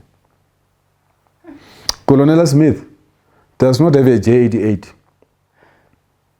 that I've been assaulted by Teffo. There is no investigating officer of the case of assault for Colonel Smith and against Advocate Teffo. Advocate Teffo was not charged with assault. That I call utterances. When I was answering them, that man saying he's representing the legal LPC. Yes. And I don't know why I would say I'm representing LPC while the complaints are from SAPS. All the complaints are from SAPS. And at no stage, Legal Practice Council never called me. I'm answerable to Legal Practice Council if I have done something wrong. Yeah. So, but it's not an issue of the Legal Practice Council if I've assaulted someone. Sarita Smith is a senior officer as a colonel. If I assault her, she'll go and open the case. And I assault her as a police. I'm not a police. And she will arrest me right at the spot. I won't even walk 3 meters. Because the allegations that I assaulted her at the provincial office, where there are a lot of police. Actually, these people, they make me a martyr, a strong man, that I can get in that police place and then harass everybody. They say I'm harassing the members of South African Police Service. Yeah, and those people there, they've got the guns. They've got everything. You see? Can I just get there and arrest and assault that woman? So that is nothing, is that the campaign of the smearing campaign of saying, let's destroy this guy. This is a system. You see, it's a system. They want people to look at me to see this person is a GBV basher. You see, he assaulted a female white police officer. And then, how many police officers there, the woman? You know, if you go to that province, in that premises, I can tell you, the female white police there, not only the police, but those who are employed under Public Service Act, the administrators there, they don't even reach 10. But there are a lot of African female there. You see, why would I just choose to assault a white? You see, there's another issue that they bring forward to say, I'm a racist, I hate white people. You see, but do I have a duty to love the white people in the first place? They may depict me as much as they may want to be, to say you are racist, you are a GBV, a basher, but it is not my duty. I treat every person individually. You see, Sarita Smith is a special person on her own. I treat her different to Mary, another so-called white, Mary van Heerden. You see, the behavior of Mary van Heerden is different to the behavior of Sarita Smith. Sarita Smith is behaving in her own way, which is so disgusting and which is so racist. Herself is a racist. And I know how to put the racist at their own place. I don't care who you are, whether you are female or male of that color. I know your place. I know where they belong. Me. And it's only me who can put them where they belong. Yeah. Because I know where they belong. And then, because I know where this white belong, and I put them at their place, now they will start a campaign to say, hey, even to them, then they go to this colonized minded, clever blacks. Yeah, everyone will say, yeah, but Teffo is wrong. I'm telling you. People say in that decorum, I break the decorum. Ask, he broke the decorum when he did what? When? Yeah. Because when you allege the person, they say, in law we say, he who alleges must prove. Yeah. In the first place, when you allege the person of a certain misconduct or crime, there must be a date, isn't it? There must be a scene of crime. There must be, when there's a date, there's a time. And there are witnesses. Unless, okay, I don't want to say that. Yes, so now, like I'm saying, all these allegations, there are not only assault, misappropriation of funds, the fraud, corruption,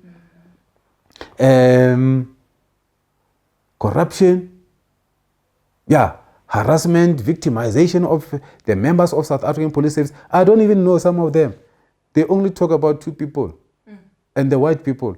Why would they talk about two people and only the so-called white people? Am I really that a racist person hates the white woman?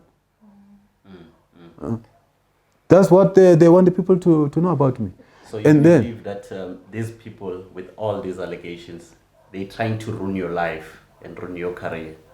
Do you believe that possibly maybe there are people out there probably they want to kill you or something?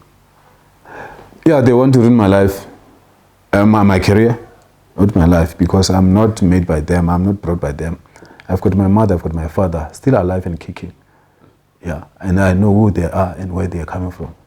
So another person, I don't care, you see. So, and I often say, as the philosophy of my life, I say, if you didn't make me, you will never break me, you see.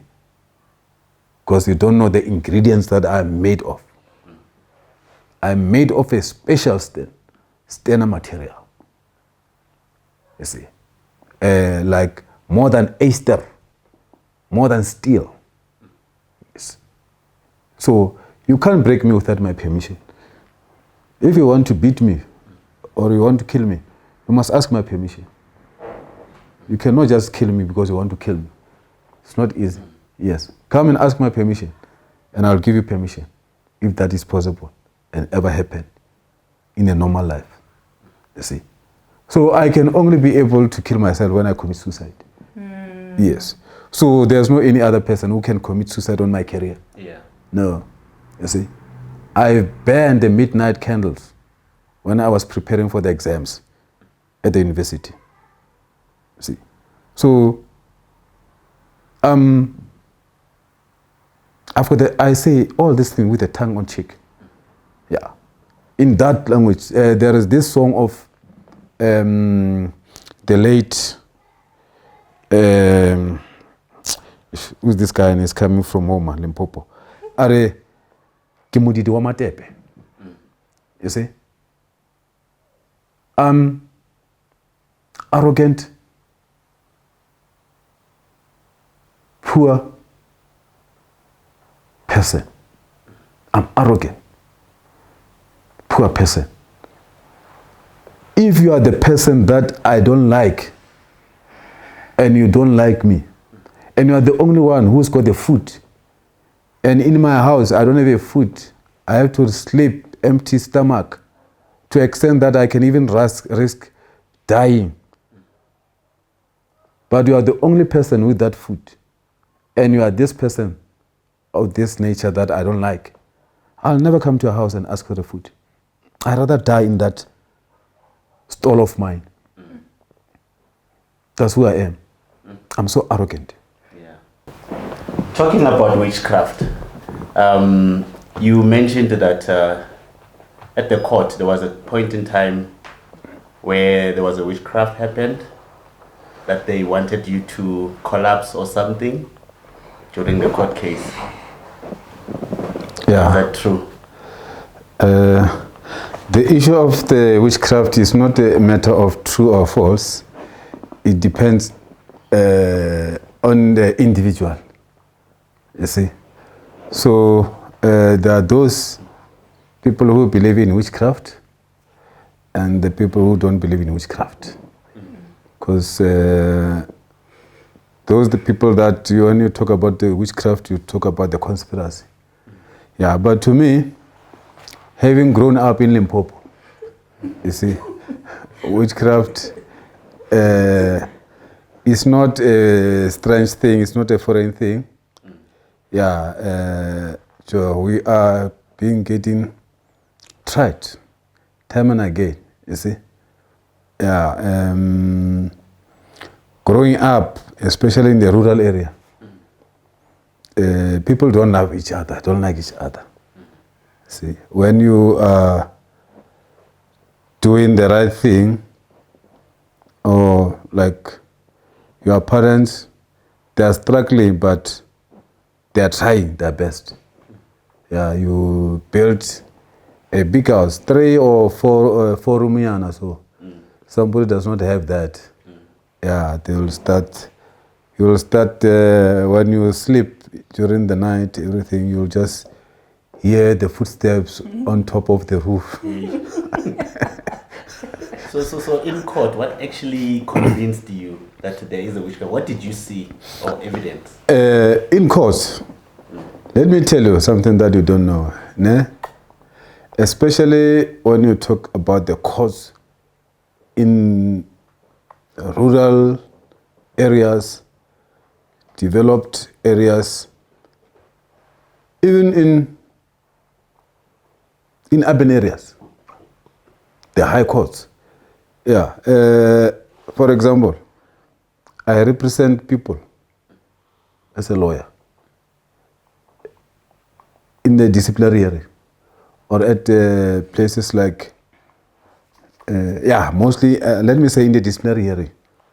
You see, you know, in the police or in the departments, but let me talk about the place that I know, in the police. At one stage, I was representing other members, the police. They were about to be dismissed for the murder of a suspect. These people to make sure that, they are the breadwinners. No one wants to lose the job. You see, you'll have to make sure that I'm becoming strong against the chairperson or against the magistrate. You see, but yeah, I'm at that level of talking about the chairperson. You see, so in Pretoria, there is this person. I don't know how to talk the name of that person, but it's popular anyway. Yeah, sure. Yeah, and I think I think Yeah. this will be doing good job advertising that person. Will be able to compensate somehow. You see, yeah. My client will go to there by, they say Malepona, you know, yeah. This people, when they go there, it's a woman, this person. Yeah, I will make sure that she performs her rituals on these people and like smearing the mutis on them, and those, they can be strong. And then this one is operating in a different way. When he's smearing this thing, whether you're a woman or a man, performs her rituals the same way. Like that's why they say it's a malpona, meaning that loosely translated, the naked one. Or what? Yeah, the naked one. You see, will smear this concoction on her buttocks, and then will then come and smear on you with the buttocks like shaking. You see, so that the intention, what is that intention? The intention is all about the presiding officer being the chairperson. Sleeps, not sleep like sleeping, like the tongue twisting, or that person just become disorientated, disorganized. Yeah, you see. So when you are listening, the presentation of the evidence, you think you are here, and you think this person, you think you hear what is being said, but what you hear is not what is there, is what naturally presented. Yeah. Yeah. So that you'll hear something, and then you'll make the findings which is different, and they may be in favor of these people. You see? So would you believe and say some of the things that were said or mistakenly said? Yeah, actually, no, Witchcraft. You were hearing something that you think that you hear something that relevant, but that thing is not relevant to what is has to be presented in terms of the evidence here. You see, that's why when you give the verdict, you may say no, you are not guilty, guys. But advocate, we are referring to the Senzo Meyiwa case specifically. Okay. Whereby you made allegations of witchcraft in the court of law. Yeah. Yeah. I was just giving you example to say that thing, they do exist, you see. Oh, okay. The one of in that court is what I said, and what I said, it happens to me, is what is happening to me. Yeah, because there I realized that there was a Cold War. There was a Cold War between me and the prison officer there. Yeah, and then we've witnessed the person coming there. Yes, we've all witnessed the Sangom. Those people, no one will say, no, I didn't see that person. You see? And then, yes, and even the same day, the judge said he was not well. So now, it means that that person was there to perform his duty on the judge who was not well. Judge was doing his job.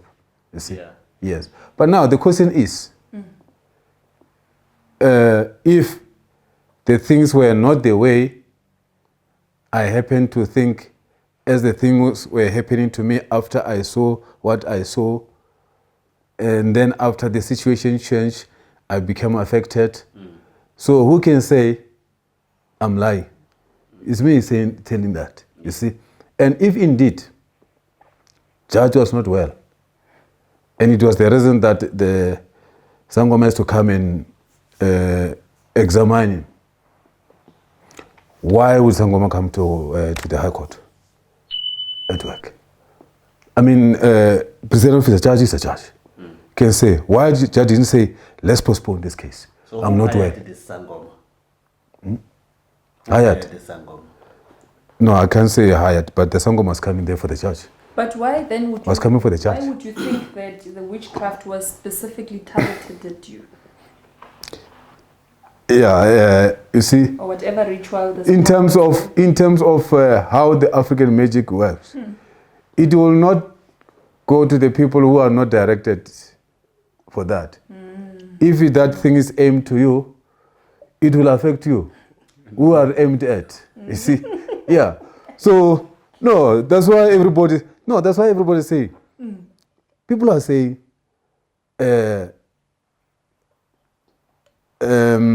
I was undermining judge. When the judge will talk, I talk, I interject. No, I don't interject. When there's my time to make a submission, it's the judge who interject. It's not me. You see, people see me interjecting, but they don't see judge interjecting when I'm on the podium or on the floor making submissions. You see, Togi say no, but you've been talking a long time. So this one, no, I hear, but you're repeating yourself. You see, who is interjecting now? When you said you've been talking long, you are interrupting. You are repeating yourself. It means I was the one on the floor. He came in, but somebody was talking. It may be someone on the left, someone on the right.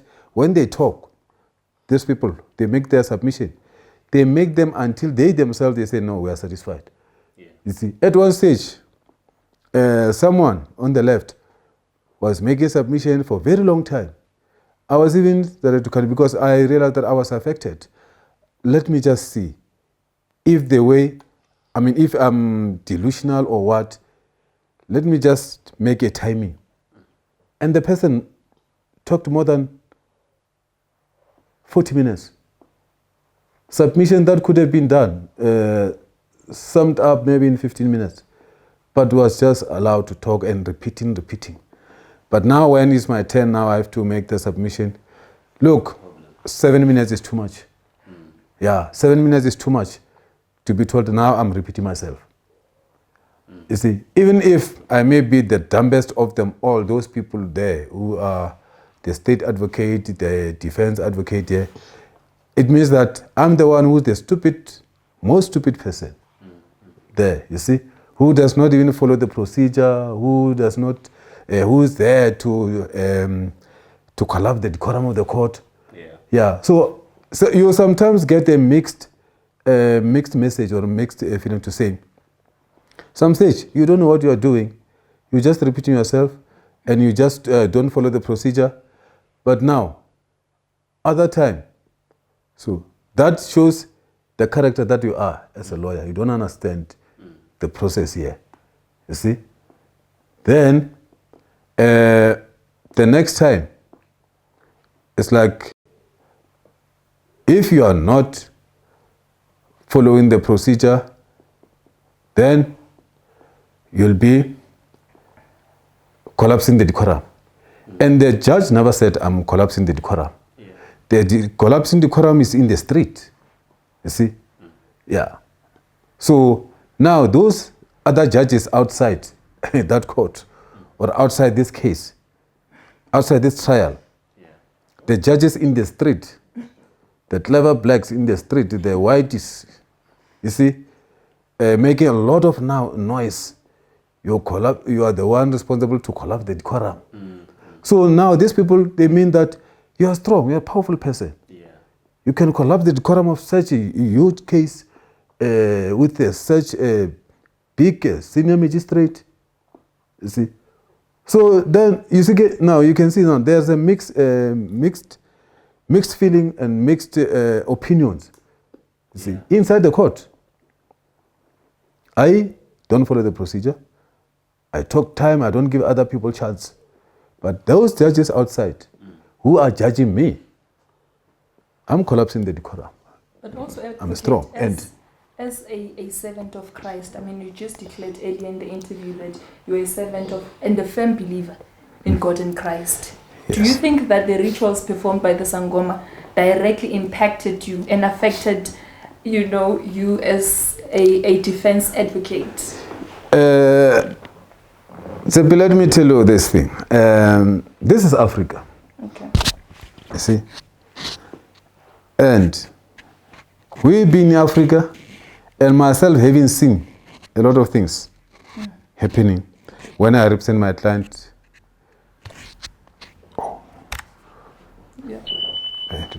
Whether in a magistrate court, in a disciplinary hearing, or in a high court. My client will tell me, so look, I am African. Look, I'm performing the ritual. I see this Sangoma to give me more power. And they will say, we are assisting you. We cannot only just give you this huge job to represent us. You see? We go to Sangoma so that there is a more extra power. Yes. So I said, guys, I don't use those things. But you are African people. I cannot stop you. That is your belief. You see? And even though sometimes I become so jealousy or think otherwise, but that is my own business, that one. I say, okay, it means if we've won the case, you guys, you won't give me the Jew, you won't praise me. You will praise your Sangomas. You see, because it's me who's talking and defending you with all my best and my experience. You see, but when we win the case, they will always praise the Sangoma. But I don't. Okay, they are my client. They've paid. It's fine. They can praise their Sangoma to say no. Power of Sangoma is working. Is helping Teffo to win, us to win. And of which is not the case. So do you believe? Because they believe in that. They also affect me. You see. So do you believe that Kelly Khumalo also uses dark magic? Kelly Khumalo? I cannot talk about Kelly Khumalo. It's a hearsay, you see. As you say, that thing is not easy to prove. It's not easy to prove. But now, of late, because these people are attending some interviews, and then this, according to docket number 375, there are people who are pending suspect, you see. Yeah, so when they say that woman doing 1, 2, 3, but for me, whether Kelly is doing that or not is none of my business. Because I don't believe whatever she can do will affect me. She may be trying. Yeah, because I've realized that I'm now the most hated person in that family, but I don't give a damn. I don't care. You see. But whatever they may try to do in relation to the rituals or the world of the darkness, they can go wherever they go and sleep under the water for 34 months. I won't be affected. So, Advocate, do you ever think that docket 375 will ever be pursued and will see its day in court? Are you winning? I know that you've been fighting tooth and nail to see it pursued in the court of law. But do you ever think there would ever come that day? Yeah, good question. You know, on the 12th of July, when I retort or when I withdraw, I've made it clear to the court that this is one of the reasons that I'm withdrawing to go and give a full attention to docket 375, which was opened by Warrant Officer Makhubu. That's why he's becoming one of the investigators in that docket. You see, so that docket is very, very crucial. It's very, very special. It's got its own set of the suspects who happen to be the people who were in that house, and the family, my client, if I may, if this is a relevant word to use, my client, referring to Sfiso, and even the late, the late Senzo Meyiwa. Yeah, may his soul rest in eternity. So they've been saying that there is no any other person who got into that house on that fateful day, the 26th of October 2014, entered in that house. That is a story, that is a fabricated, because docket 375 came into existence after one of the crucial statements in docket 636 was taken out. Because that statement, out of all the statements, that makes that docket as huge as it is.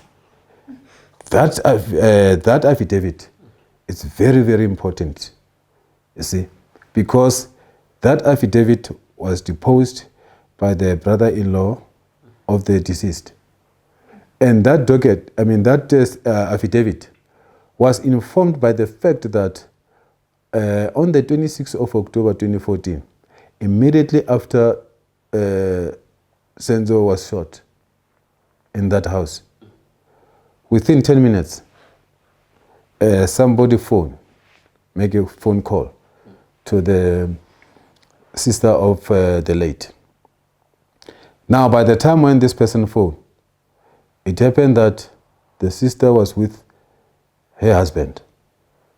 Yeah, they were on their way from Durban to the township. Then somebody said, no, look, Senzo was shot. And then the sister said, what? You know how panicky and sensitive are women people. Yeah. So it was like, no, but this person is a close friend to this person, but cannot make a joke about this. And imagining, but Senzo is a hero. Senzo is a beloved hero, soccer star. Senzo was never in the news for bad reason. You see? Except what we know is related to that family. But Senzo was never been in the news saying that he will bank the clubhouse of pirates and go somewhere to the nightclubs or whatever. Or he was at one stage he banked the night. I mean did I say nightclub? Okay, let me correct myself. I wanted to say house club, Pirates House Club, where he was staying. He was staying at the clubhouse. Yes. So, unlike, and I say this with due respect, we know Kanye, we know Pule, how were their lives, how they conducted themselves. But that was not the character of Senzo. You wouldn't read about Senzo in relation to those kind of the conduct between the two guys I said. You see? So now the sister will say, how on earth now Senzo was shot? Because he's not the person who is a patron of the dangerous places where he can just be shot. And this person is a close friend. And this person is not in Durban, is in Joburg to see this person. So now he's telling me that he's shot. Then the lady was shocked, like, the husband can see, the husband was driving, but can see him, but he said, no, Mr., let me not say the same name, say, my husband, just hear this person. Then Mr. parked the car aside and took the phone. He got out of the car where he cannot be disturbed. Then he said, he listened to this person. Yeah. Person explained. Now how? They wanted this person who's calling from Johannesburg to explain how did that happen. Yeah. He said, no, he was shot. He's here, lying here. You see? No, how? No, it's true. Then the other one also took the phone. He wants to confirm. He could see that it does look like the person called, the person on the other side, does not seem to be believing this caller. That's why the second person took the question to confirm, yes, Senzo is shot. He's lying here. But did they confirm who shot him on the telephone call? No, okay. Just said he was shot. You see, hence I say, and then when this person was listening to this person, a person was shot. Somebody, a female voice, was saying, what am I going to tell them in Durban? See? Yeah, like crying, crocodilically. You see? I didn't see the tears, but they could. But we have these things we call the crocodile tears. Yeah. But when you don't, it's when you see the person with the tears. But when you hear, you overhear the person over the phone. You are listening to someone, but the background, somebody is crying crocodilically. You see? So, all right. And then, later on, the person called in Durban wrote the statement, write everything.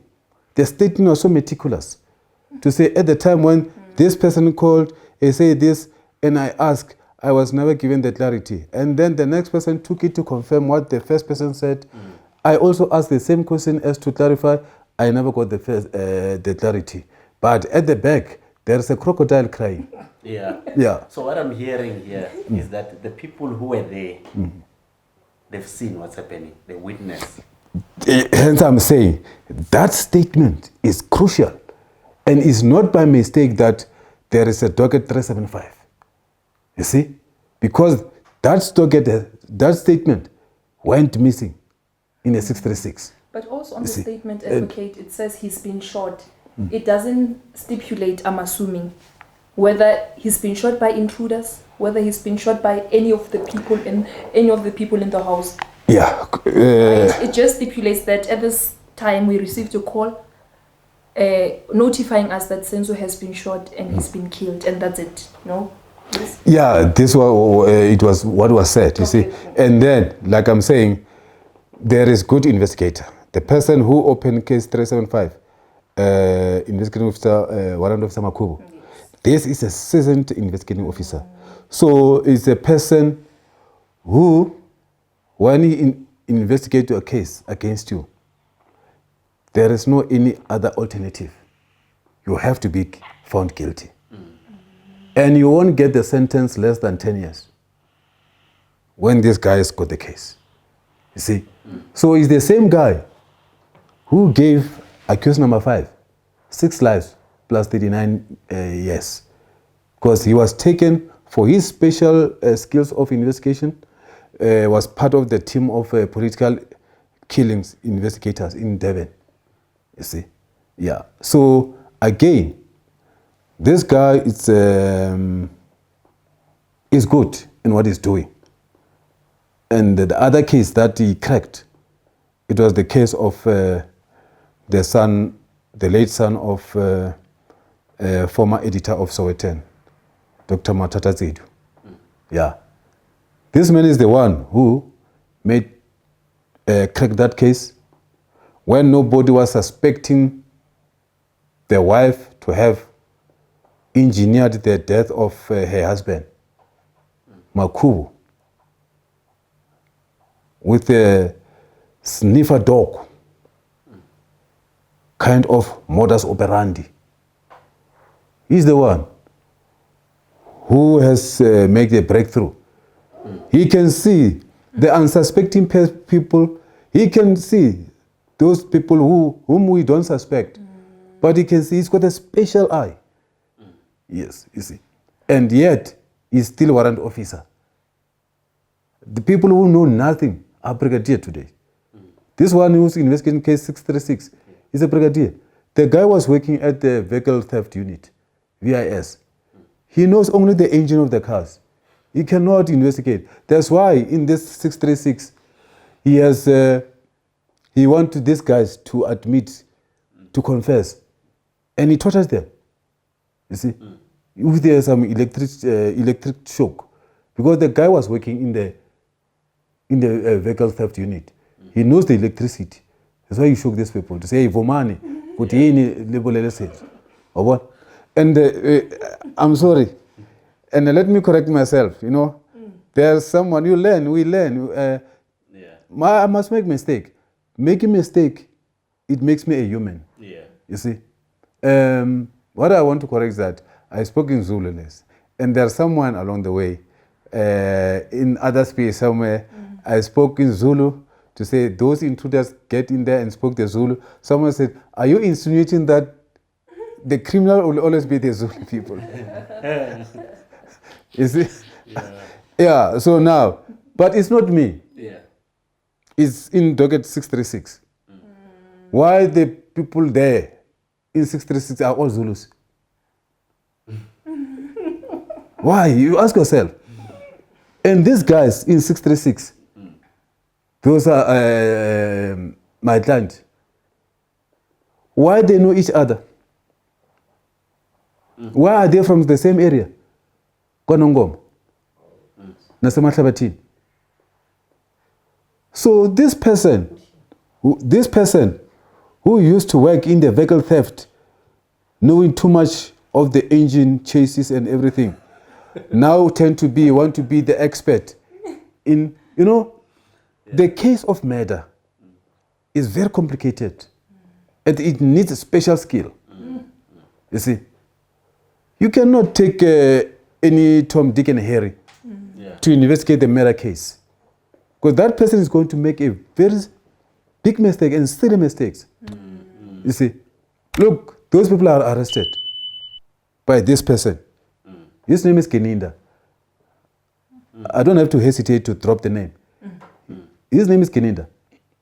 This guy, within 5 years from captain, is a brigadier. Do you know how big is the rank of brigadier?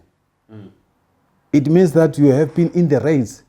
You have been there for a very long time. But that man is not there for a long time. Makubu, who is a warrant officer. Warrant officer is a rank number 3 in terms of the hierarchy of SAPS.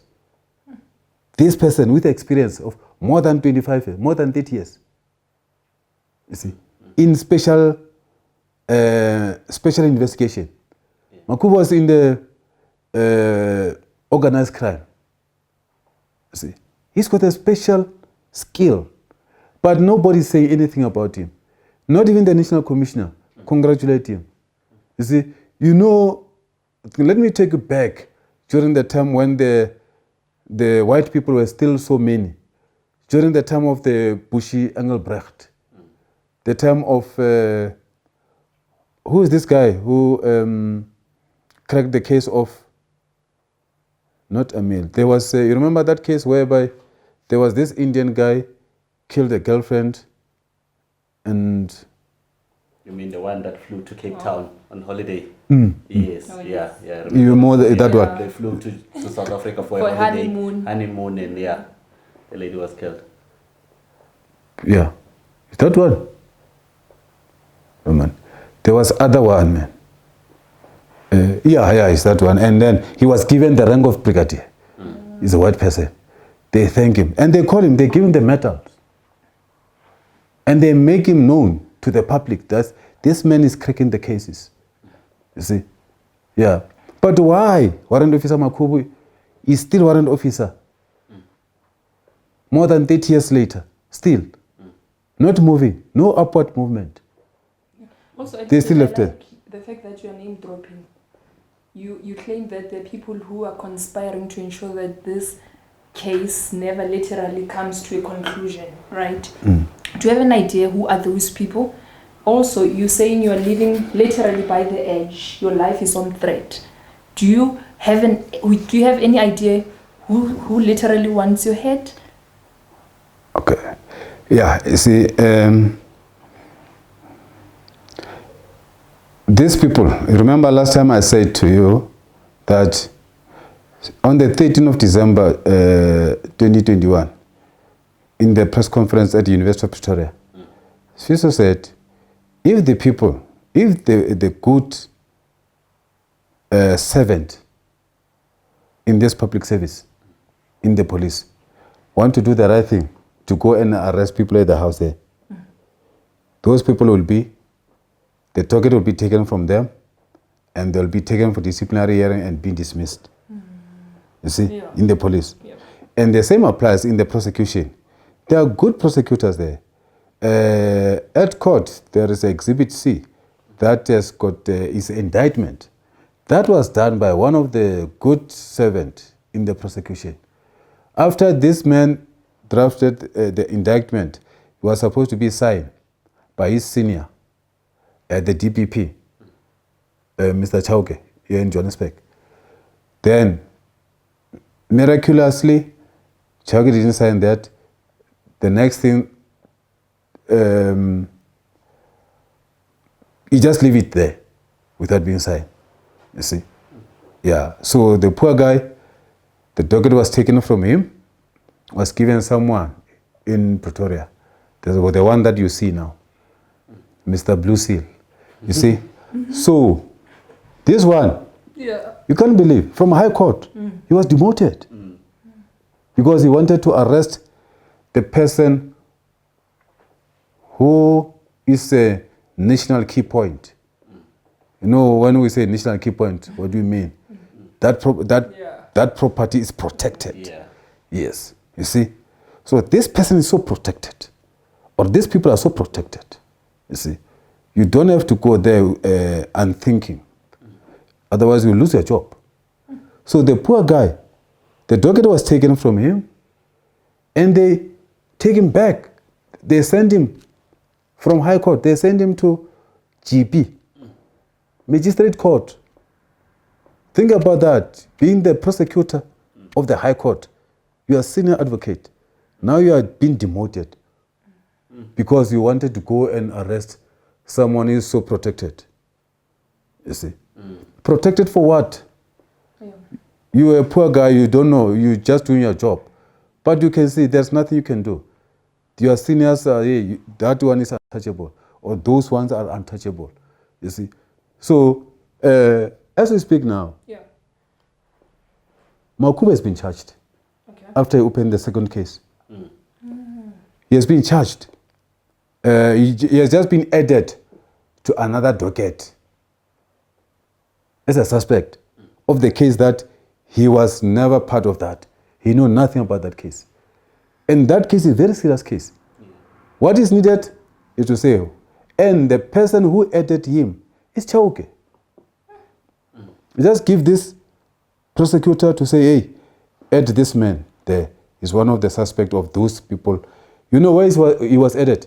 He was added on the docket of the police officers who were alleged to have tortured the people they suspected to have stolen the money of that one of the haste of it's a British American Airways. When there was a flight, there was a robbery, cash in transit. After that plane landed in Ouartambo. Yeah, it was the people took the dollars in millions. Yeah, but not these dollars of Palapala. It was before Palapala. Yeah. So the dollars. So it's not the first time. The dollars where there was a haste of the dollars even before Palapala. So I am not surprised when I see Palapala happening. So now those people who are now facing the music at the High Court in Johannesburg, they are those people. They are facing the music. Makubu was added to that docket. Why? Because he opened the case against Kininda, the leading investigative officer of 636.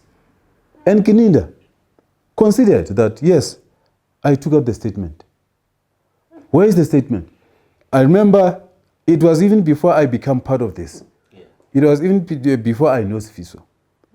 You see, at one stage, there was a pressure from the media to say, no, I mean, it has been said it's you who took out the statement, affidavit here. You see, he considered, he admitted. They said, why you took it? He said, no, I took it because at that time, these people were 4 team appointed, confirmed by Cele and Bheki. You see? So I don't know where Bheki comes in to be part of appointing the investigators. You see, but that one is something else, I'll say. And thereafter, it was thereafter. Okay, yes, Kininda admitted and he said, no, I took this statement out because I realized it's a very important statement. And as a team like this, 4, we don't trust each other. I took it for the purpose of safety. But even today, look, I heard that answer long time before I become anything next to this docket.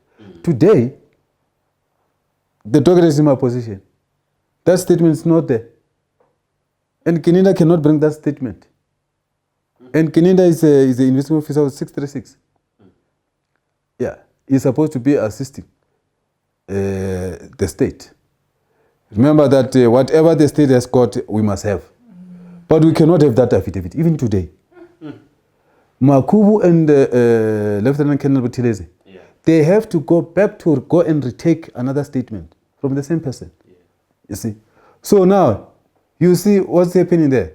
It's like this person in case 636 is now fighting with the people now in 375. Because it was like this person is trying everything to save the people in that house. You see? Yes. And that is a different end of justice. So now, the leading investigating officer of 636 has got a case against him. Defeating the ends of justice. Perjury. And how serious is that case for the police officer? Very serious. So such person is not supposed to continue to be on that case because that person is dangerous. Yeah. That there is possibility that we may still be going to lose some of the evidence for as long as this person is still there. I did write a letter to the National Commissioner. I say, National Commissioner, Cele previously, and by that time the late Lieutenant General Mzansi was still alive, and he was a Deputy National Commissioner in detection. I wrote the letter. I first spoke to General Cele, National Commissioner. I say, National Commissioner, if I need this person, Kininda, to be removed from this case, by that time I was not representing the four. It was before, it was when I was still the watching brief. But these people were still arrested, were already arrested, represented by the legal aid people. You see? So Cele said, no, write the letter to the head of detective, the late General Mzansi. I did that. You know what was the response? Because my request was that I wrote that statement in terms of section 13, subsection 2 of South African Police Act 68 of 1995, that this person be removed from this based on these serious allegations against him. This case is a very sensitive case. This person cannot be trusted. Think about that, being police accused of defeating the ends of justice in perjury. And other than that one, the one that opened by Makubu, that led to the 375. I've got another client who opened the case against the same person. There is a plethora of string of cases and serious cases against this Kininda. But he's still been kept on 636 as a leading investigating officer. And then on the other side, he's still busy assaulting, torturing my clients in a manner that is resembling the apartheid tactics. Yeah. You see? So now the response from the late General Mzansi was that, I was saying that he be removed on the basis of the allegations, serious allegations against him. And this case should be investigated by the Hawks, taken to the Hawks because of its magnitude. Yes. Now this Kininda is they are called cold cases unit. And talking about the cold cases unit, you understand this word cold case? Cold case. Yeah, cold cases unit. So cold case unit is the unit that was established to investigate the cases that have got the impasse, the long investigated cases, or the cases that maybe they may be having more than 5 years upwards. Yeah. There was no breakthrough. So, Kininda was the leading investigating officer he was the head of the cold cases unit, you see. And the cold case unit was formed, is under the National Commissioner himself, that's Cele, you see, yes. So that was that. I said, no, let this case be removed from the cold cases unit, be taken to the Hawks, DPCI. Yeah. And I've been spoken to General Levia, you see. I spoke to him. Yeah. I said, no, look, I even copied him that letter. Yeah. That's my modus operandi, even myself, how I commit a crime in a good faith. Yeah. When I read the letter to this one, I even copied the next one to know this information. Just to ensure. Yeah. Do they respond or Because, they don't say anything? Yeah, they responded. Mzansi's response was that, no, Kininda cannot be removed from this case. I even copied Advocate Baloyi. Like I said, by that time I was still on 375. You see, I was not representing anyone. By that time, Baloyi was representing the state, and then these people were represented by the legal aid. The response of Mzansi was that, no, they cannot remove Kininda. Based on what facts? Based on nothing, because he didn't explain anything. You see? Because remember, may his soul rest in peace, Lieutenant General Mzansi, but he did not have matric. That's a fact. You see, when you read what he has written, when he responds to you, you don't get a sense in that. You don't even think that this letter was written by the Lieutenant General in the police. You see, it's like the constable is much better. You know, we've got the brilliant people who are the constable. They are not being upgraded. They are not even given the chance to grow because they are clever. These people in the police, when they're general, they are threatened by the junior members down there. But that's okay. So now, I wanted to conclude. Okay. Yeah, I was saying the answer. Yeah, please. Yeah, the answer of Mfazi was that one, and the other thing was that in relation to the matter be taken to the Hawks, he said, no, this docket, it can even be investigated by the ordinary constable at the ordinary police station. How dare you say that? Yeah. You see? Yes. And then Livia says, no, I don't have a problem. If they agree that the docket should come here, I will accept the docket. That was Livia. Yes. So Baloyi says, no, the removal of Gininda on this matter, Gininda is doing the good job. And remember, we need to expedite this matter to be finalized expeditiously. And then removing Gininda, it will cause a delay. How do you weigh the balances? Weigh the balances here. Say Gininda is dangerous. He's making sure that the crucial documents or affidavit get lost. They grow. They grow the feet. The chicken feet of Malema. You see? So now we cannot remove him. The man is still there. Despite the fact that he's stolen the crucial evidence, he tortured the guys. When he got them, he wanted just them to agree that they've killed Senzo, and he did not even call the people at the house.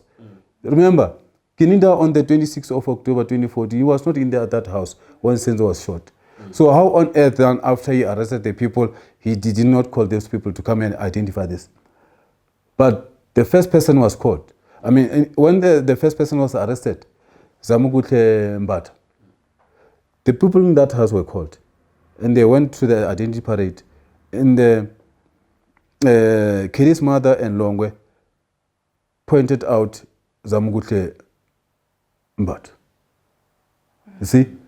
Why would they point out person that Zamugutle was known by that family for more than 7 years? Why would that mother, why would that elderly woman point the person? Because remember you said the identity of the person who entered that house, among them, one has got the Rasta. Zamugutle has the Rasta. You can even say when they tell the police can be able to draw the identity of that person, one of the people entered there. They had Zamugutle in their mind. Yes. And what is that? It was deliberate intention to defeat the end of justice, to mislead the police, to tell the police lie. In that indictment that says the people in that house must be arrested, the senior advocate, who today now is claimed to be the junior advocate, that document is the opinion of the junior advocate, and that docket does not have a merit, you see? Yeah. So now, that person was found to be the wrong person. Then why this once? The same process was not followed, you see? And we cannot say this process was not followed because we give excuse or we give the men the benefit of doubt to say, hey, by the way, this man used to work with the engines of the cars, the chassis, that's why he forgot to make a parade. You see? I mean, that is not excuse. You know, we say in law, the ignorance of law is not excuse. Yes. You could not have such oversight as a brigadier that I've arrested these people with this serious allegation of murder. And the people, in terms of this docket, the theory is that people entered in that house and they killed Senzo. Now I've got the people here. Then I must do the same thing that the process that Zamugutle Mbata subjected to. Yes. Come in, Kelly. Come and identify these people. So today, the same people, they say no. That's why I was so mad. I was so mad at court. Because like I'm saying, what I know, you people in South Africa, you don't know about the case of Senzo. What I know is happening. What I know, the stumbling block that is happening. I know who are the stumbling block. And they are the powerful people in terms of their position. But to me, they are not powerful. They can try to do that in terms of the red tape. You see? I say, where on earth have you ever seen that? When I say, it's a tried law that once you're a lawyer and you represent this person in these allegations, and then you are told by the state that there is an affidavit, of confession. This person incriminated themselves and other people. The first thing that should be done in terms of the procedure, because people have been saying to me, I don't follow procedure. Leave this thing, we'll do them at the right time. The right time is their own time, which is right according to them, but it's wrong time according to me. You see? So what must be done first? We say, all right, let's test the admissibility of this confession to say that, this confession taken or given voluntarily by these people. Remember, I'm their lawyer. I consult with them. They tell me what happened. He caused a heinous crime, that man. He caused a heinous crime to want to be the hero.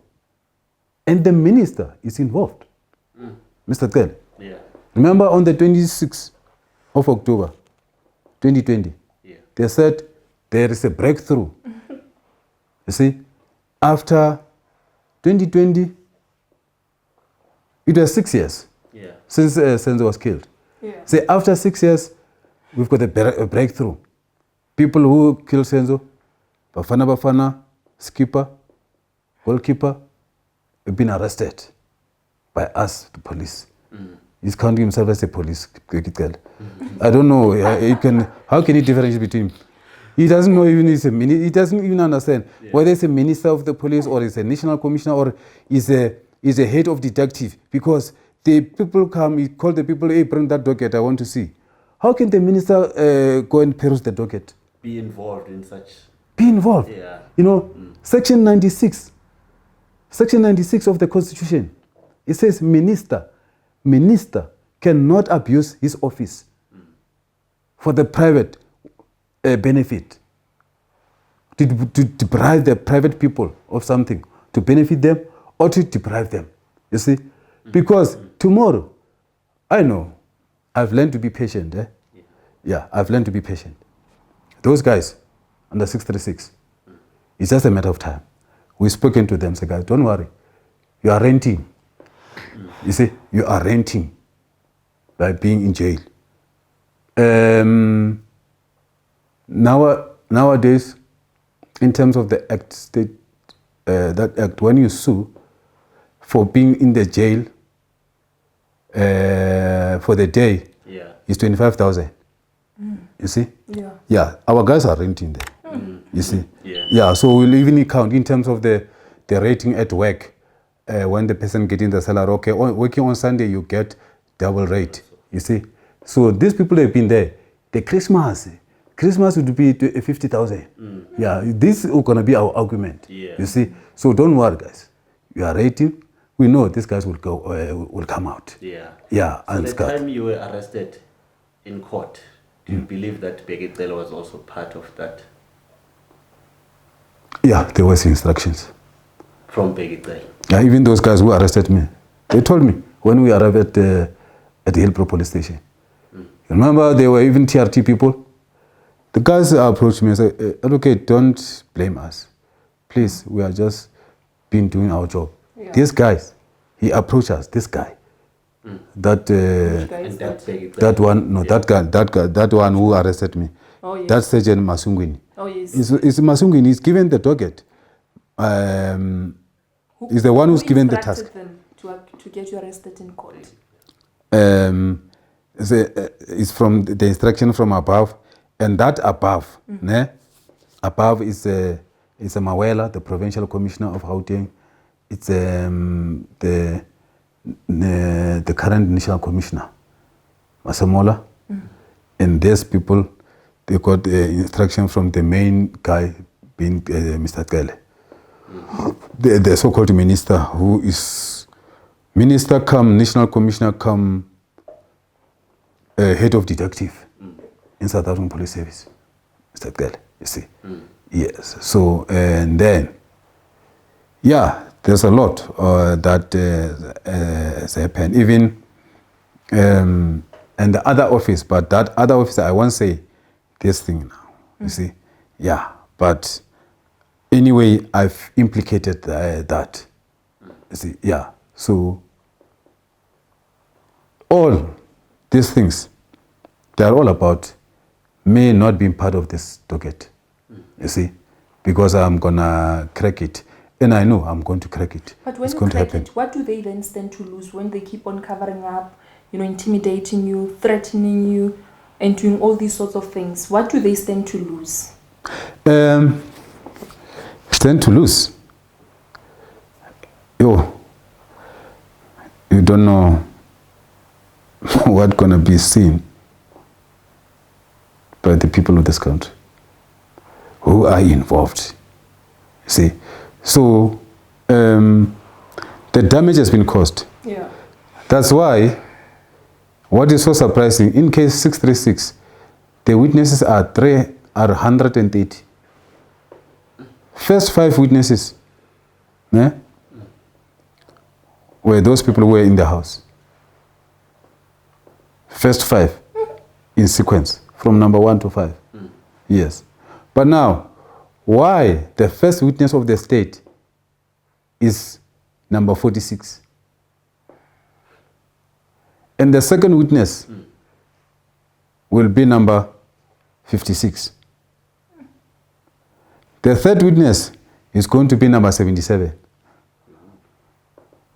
What are they afraid of going there, up there? Yes. You see? Why are they afraid to go there? And those people were in the house. Because now, Kelly said, I'm no longer afraid of talking. I'm no longer afraid to talk.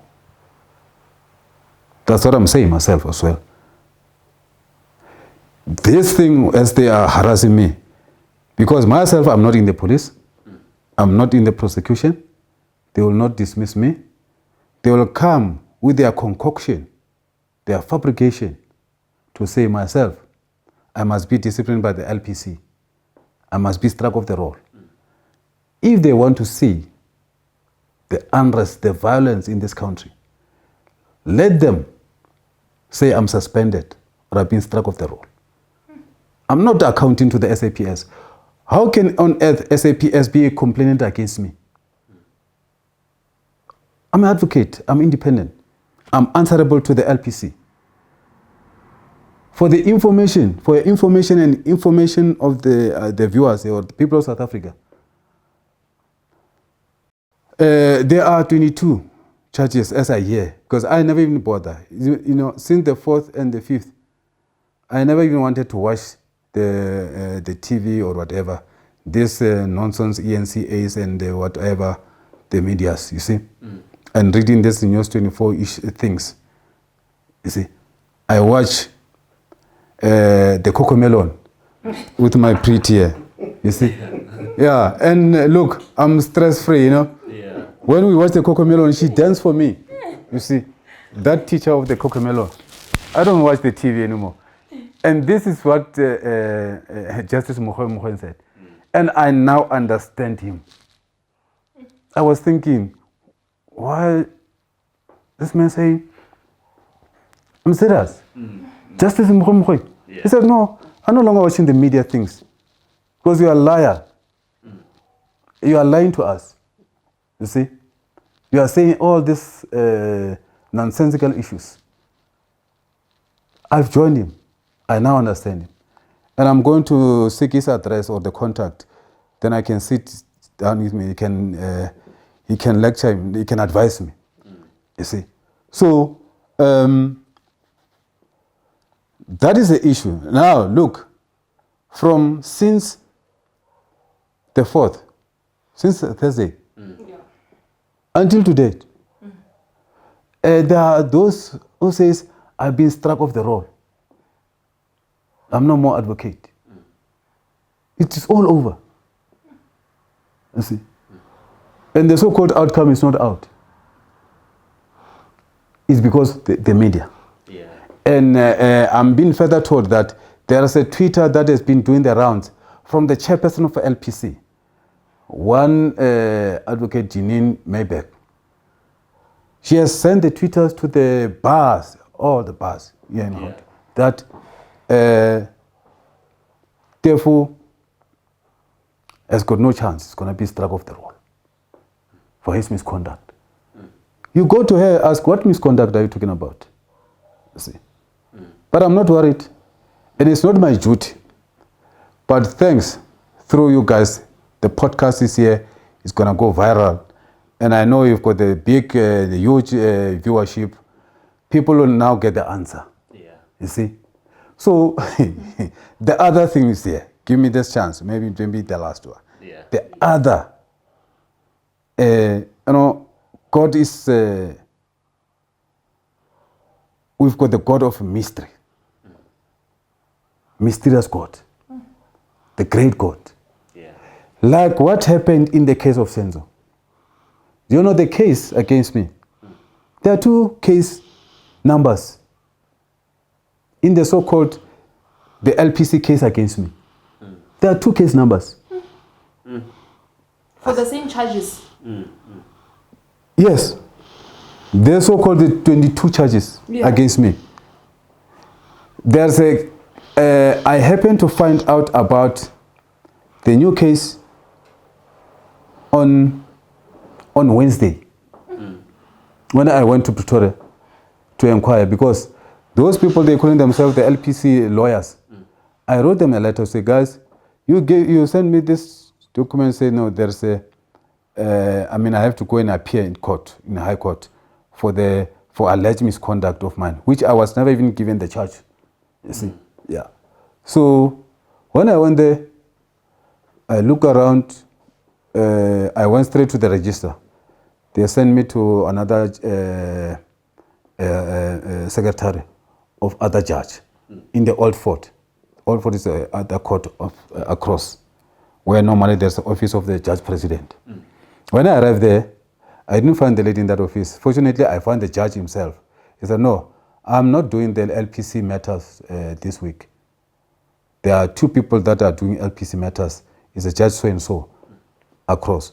I went back across. And when I went across there, I went back to the general registry office to tell those guys, hey, I've been there. But the judge, I didn't find the lady there, the secretary of the judge. I found the judge himself, who told me, who advised me that I should come back here. The people who will be doing the LPC matters this week, Judge so-and-so, actually there are 2. They were sitting, 2 of them, even from Thursday and Friday when I was there, you see. So now they send me in the main office, register office. That's where I find that the case number that I have been served with for the documents, that for course, that case number is the case number of Nedbank Limited versus a certain person. You see? The case number 2, let me say that, let me drop the case. Please. 24311 of 2021. This is the case that I've been put under impression that is the case of LPC against Advocate Malesela Teffo. 24311/2021. Then, mysteriously, there is a new case. When we check that, we don't see Malesela Teffo. We see Nedbank Limited versus individual. I think maybe this person, they took the house or is owing them the areas, whatever. You see? But one thing for sure, Teffo is exonerated, is vindicated on that case. That I've been served with it since last year. You see? Then the new case is 10110 of 2021. Okay. 10991 stroke 2021. This is the case saying LPC versus Advocate Malesela Teffo. They are so called their own misconduct. But this 10991, I was never served with any article, nothing any papers. Yes. You see? Welcome to So it South just Africa. proves you how corrupt our system is. That's how this corrupt, institutionalized corruption within the LPC, within the SAPS, within the NPA. You see? And the people are making noise. Therefore, is going to be struck off the roll. Under which case now? I'm happy to see. You see? On the first day, on the 4th, Thursday, I went there. Because I was just went there smiling, no problem, no stress. Because once they start, the case starts, they read case 24311 stroke 2021. And then the applicant is there. As we please the court, my lord, I'm advocating Buzana, what, I represent the applicant. Then I stand up and then I'm a respondent in the matter. Yeah. You know what I was going to say? I expected that it will be that. Case will be called 24311 stroke 2021. It was just going to be simple to me. And they say, okay, before we can start, I say, hey, your lordship and my lady, what is that case to do with me? Because my name is not that person, or my name is not NetBank. I'm not NetBank myself. You see? Yeah, so I'm just here to be clarified. Because I'm the law-abiding citizen. I respect the law in this country. When I'm called to come before your honorable, because the people has already lied and tried to paint me somehow to say I don't respect the judges, who are they to judge me? No one can judge me. You see? Even the judges cannot judge me for the sake of their personality. Advocate, in closing, thank you so much for entrusting Mzansi podcast with the story exclusively. Thank you. Okay, so in April 2016, so there was a PSL insurance payout, right? That was declared by the PSL chairperson, Mr. Ivan Khoza. So he declared that an amount of 4 million rands was paid as obviously an insurance payout after the untimely passing of Mr. Senzo Meyiwa. Yeah. So 2 million went to the club, and then 2 million went into a trust fund, which would then be distributed equally amongst Senzo Meyiwa's children. And they can only access the 2 million rands once they reach the age of 18. Please talk us through the financial status of the Meyiwa family. Now, sure. Because Senzo was the sole breadwinner, now that he has passed on, how are they coping financially and otherwise? Exactly. This is a dire straits situation in the Meyiwa family. Yes, indeed. I can confirm that Senzo was a breadwinner. Looking after, he's got the child or the daughter has been long staying with the mother. Yeah. Senzo's mother. Yes. Yeah, and then he's got another child with his wife, Yeah. Mandisa. Yeah, so, and the third child is a question mark. I will explain why question mark. You see. Senzo he was building at home he was building his house actually, in Durban. Yeah. That house is now like, it's gonna resemble the ghost town, or the place that may even in turn later be occupied by the criminals. It may even become the criminal hub. You see, where most of the people in Durban or Umlazi may be killed. People may be hiding, or the people may be stealing some issues, things, and then hide them there, you see. So, Mandisa's child need a special attention in terms of finance. Yeah, because he need a special attention, the care. Okay. You see. And then, when the father was still alive, it was not that difficulties. So now, Mandisa, she had no choice but to do the best that she can do. And I can tell you, I love that woman, Mandisa. She's bold. She's strong. The fact that she has been grounded, where she's coming from the family, the God-fearing family. You see? And she, as a husband, as a wife, and the daughter-in-law of the Meyiwas, she was so loved by Senzo Meyiwa and me Ntombi futhi Meyiwa. Yeah, because of her upbringing. Yeah. So now the family is facing the daunting task at the moment. Yeah, the situation is very bad. It's very bad financially and otherwise.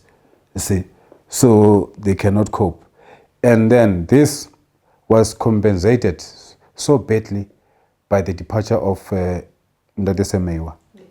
That made the situation more than worse, you see. So now I'm doing this case, I'm watching brief, I've been doing this case. There are some stage when I will need Senzo to be in Gauteng to follow this case. Sfiso, sorry. Yeah, Sfiso. It's difficult for him to come in Gauteng at any stage that he may want to come. I'm now doing my best. I'm assisting. If he has to come to Gauteng, I'll have to assist financially to see how, to see to his traveling, to see to his accommodation. You see, yeah. Even myself, I'm struggling on my own. As you know, that this case we are taking it pro bono. I think that's Ubuntu that I can do to assist the Meyiwa family, because I know their situation. That's why we say, no, look, Sifiso saying, these guys who are arrested are not responsible for the death of my brother. The people responsible for the death of my brother are those at the house. So, Advocate Teffo, here I am. And together with the younger sister of accused number 4, they are the person who met me and consulted, whereby I said, I've got the attorney, let's make a meeting with that person, because myself, I'm still practicing in the old system of being briefed. I need instructing attorney, you see. So we had a day, then we met, and then we speak about that. I agree, we agree, to say no, we will represent these people. And then what is at the back of our mind, say no, don't worry. We know what Sifiso said when he explained to us. We believed him. Those people are innocent. You see. So we will assist. We will have to make sure that we take these people out, these 4 people. After that, then we take our wheelbarrows. Yes, we go to the Reserve Bank for our millions. You see? Yes. Because Amugutembata is waiting for his 17 million. Yeah, so that's why we say, guys, don't worry. It's renting. You see? Yeah, 25,000 every day. And if you've been here in many, the 25th of December, that it will be double. And the 26th of December is still holiday, double. When is then another holiday in December? 16. The 16 is double. You see? You've been there, the holidays is double. Yes. Thank you so much for your time on Mzansi podcast. We appreciate every single second spent with you. I know we could go on and on. You could literally talk for 30 full days, right? Non-stop. But we appreciate it because it's very fruitful discussion and obviously clearing the air. And thank you. Because of this, there's been many assumptions, but you are giving factual content on Mzansi podcast because we're factual content driven, and it doesn't get any better than this. I appreciate your time. I want to appreciate your time, Advocate Malesela Teffo. Appreciate you spending time with us. Exclusive Mzansi podcast. Yeah. I will.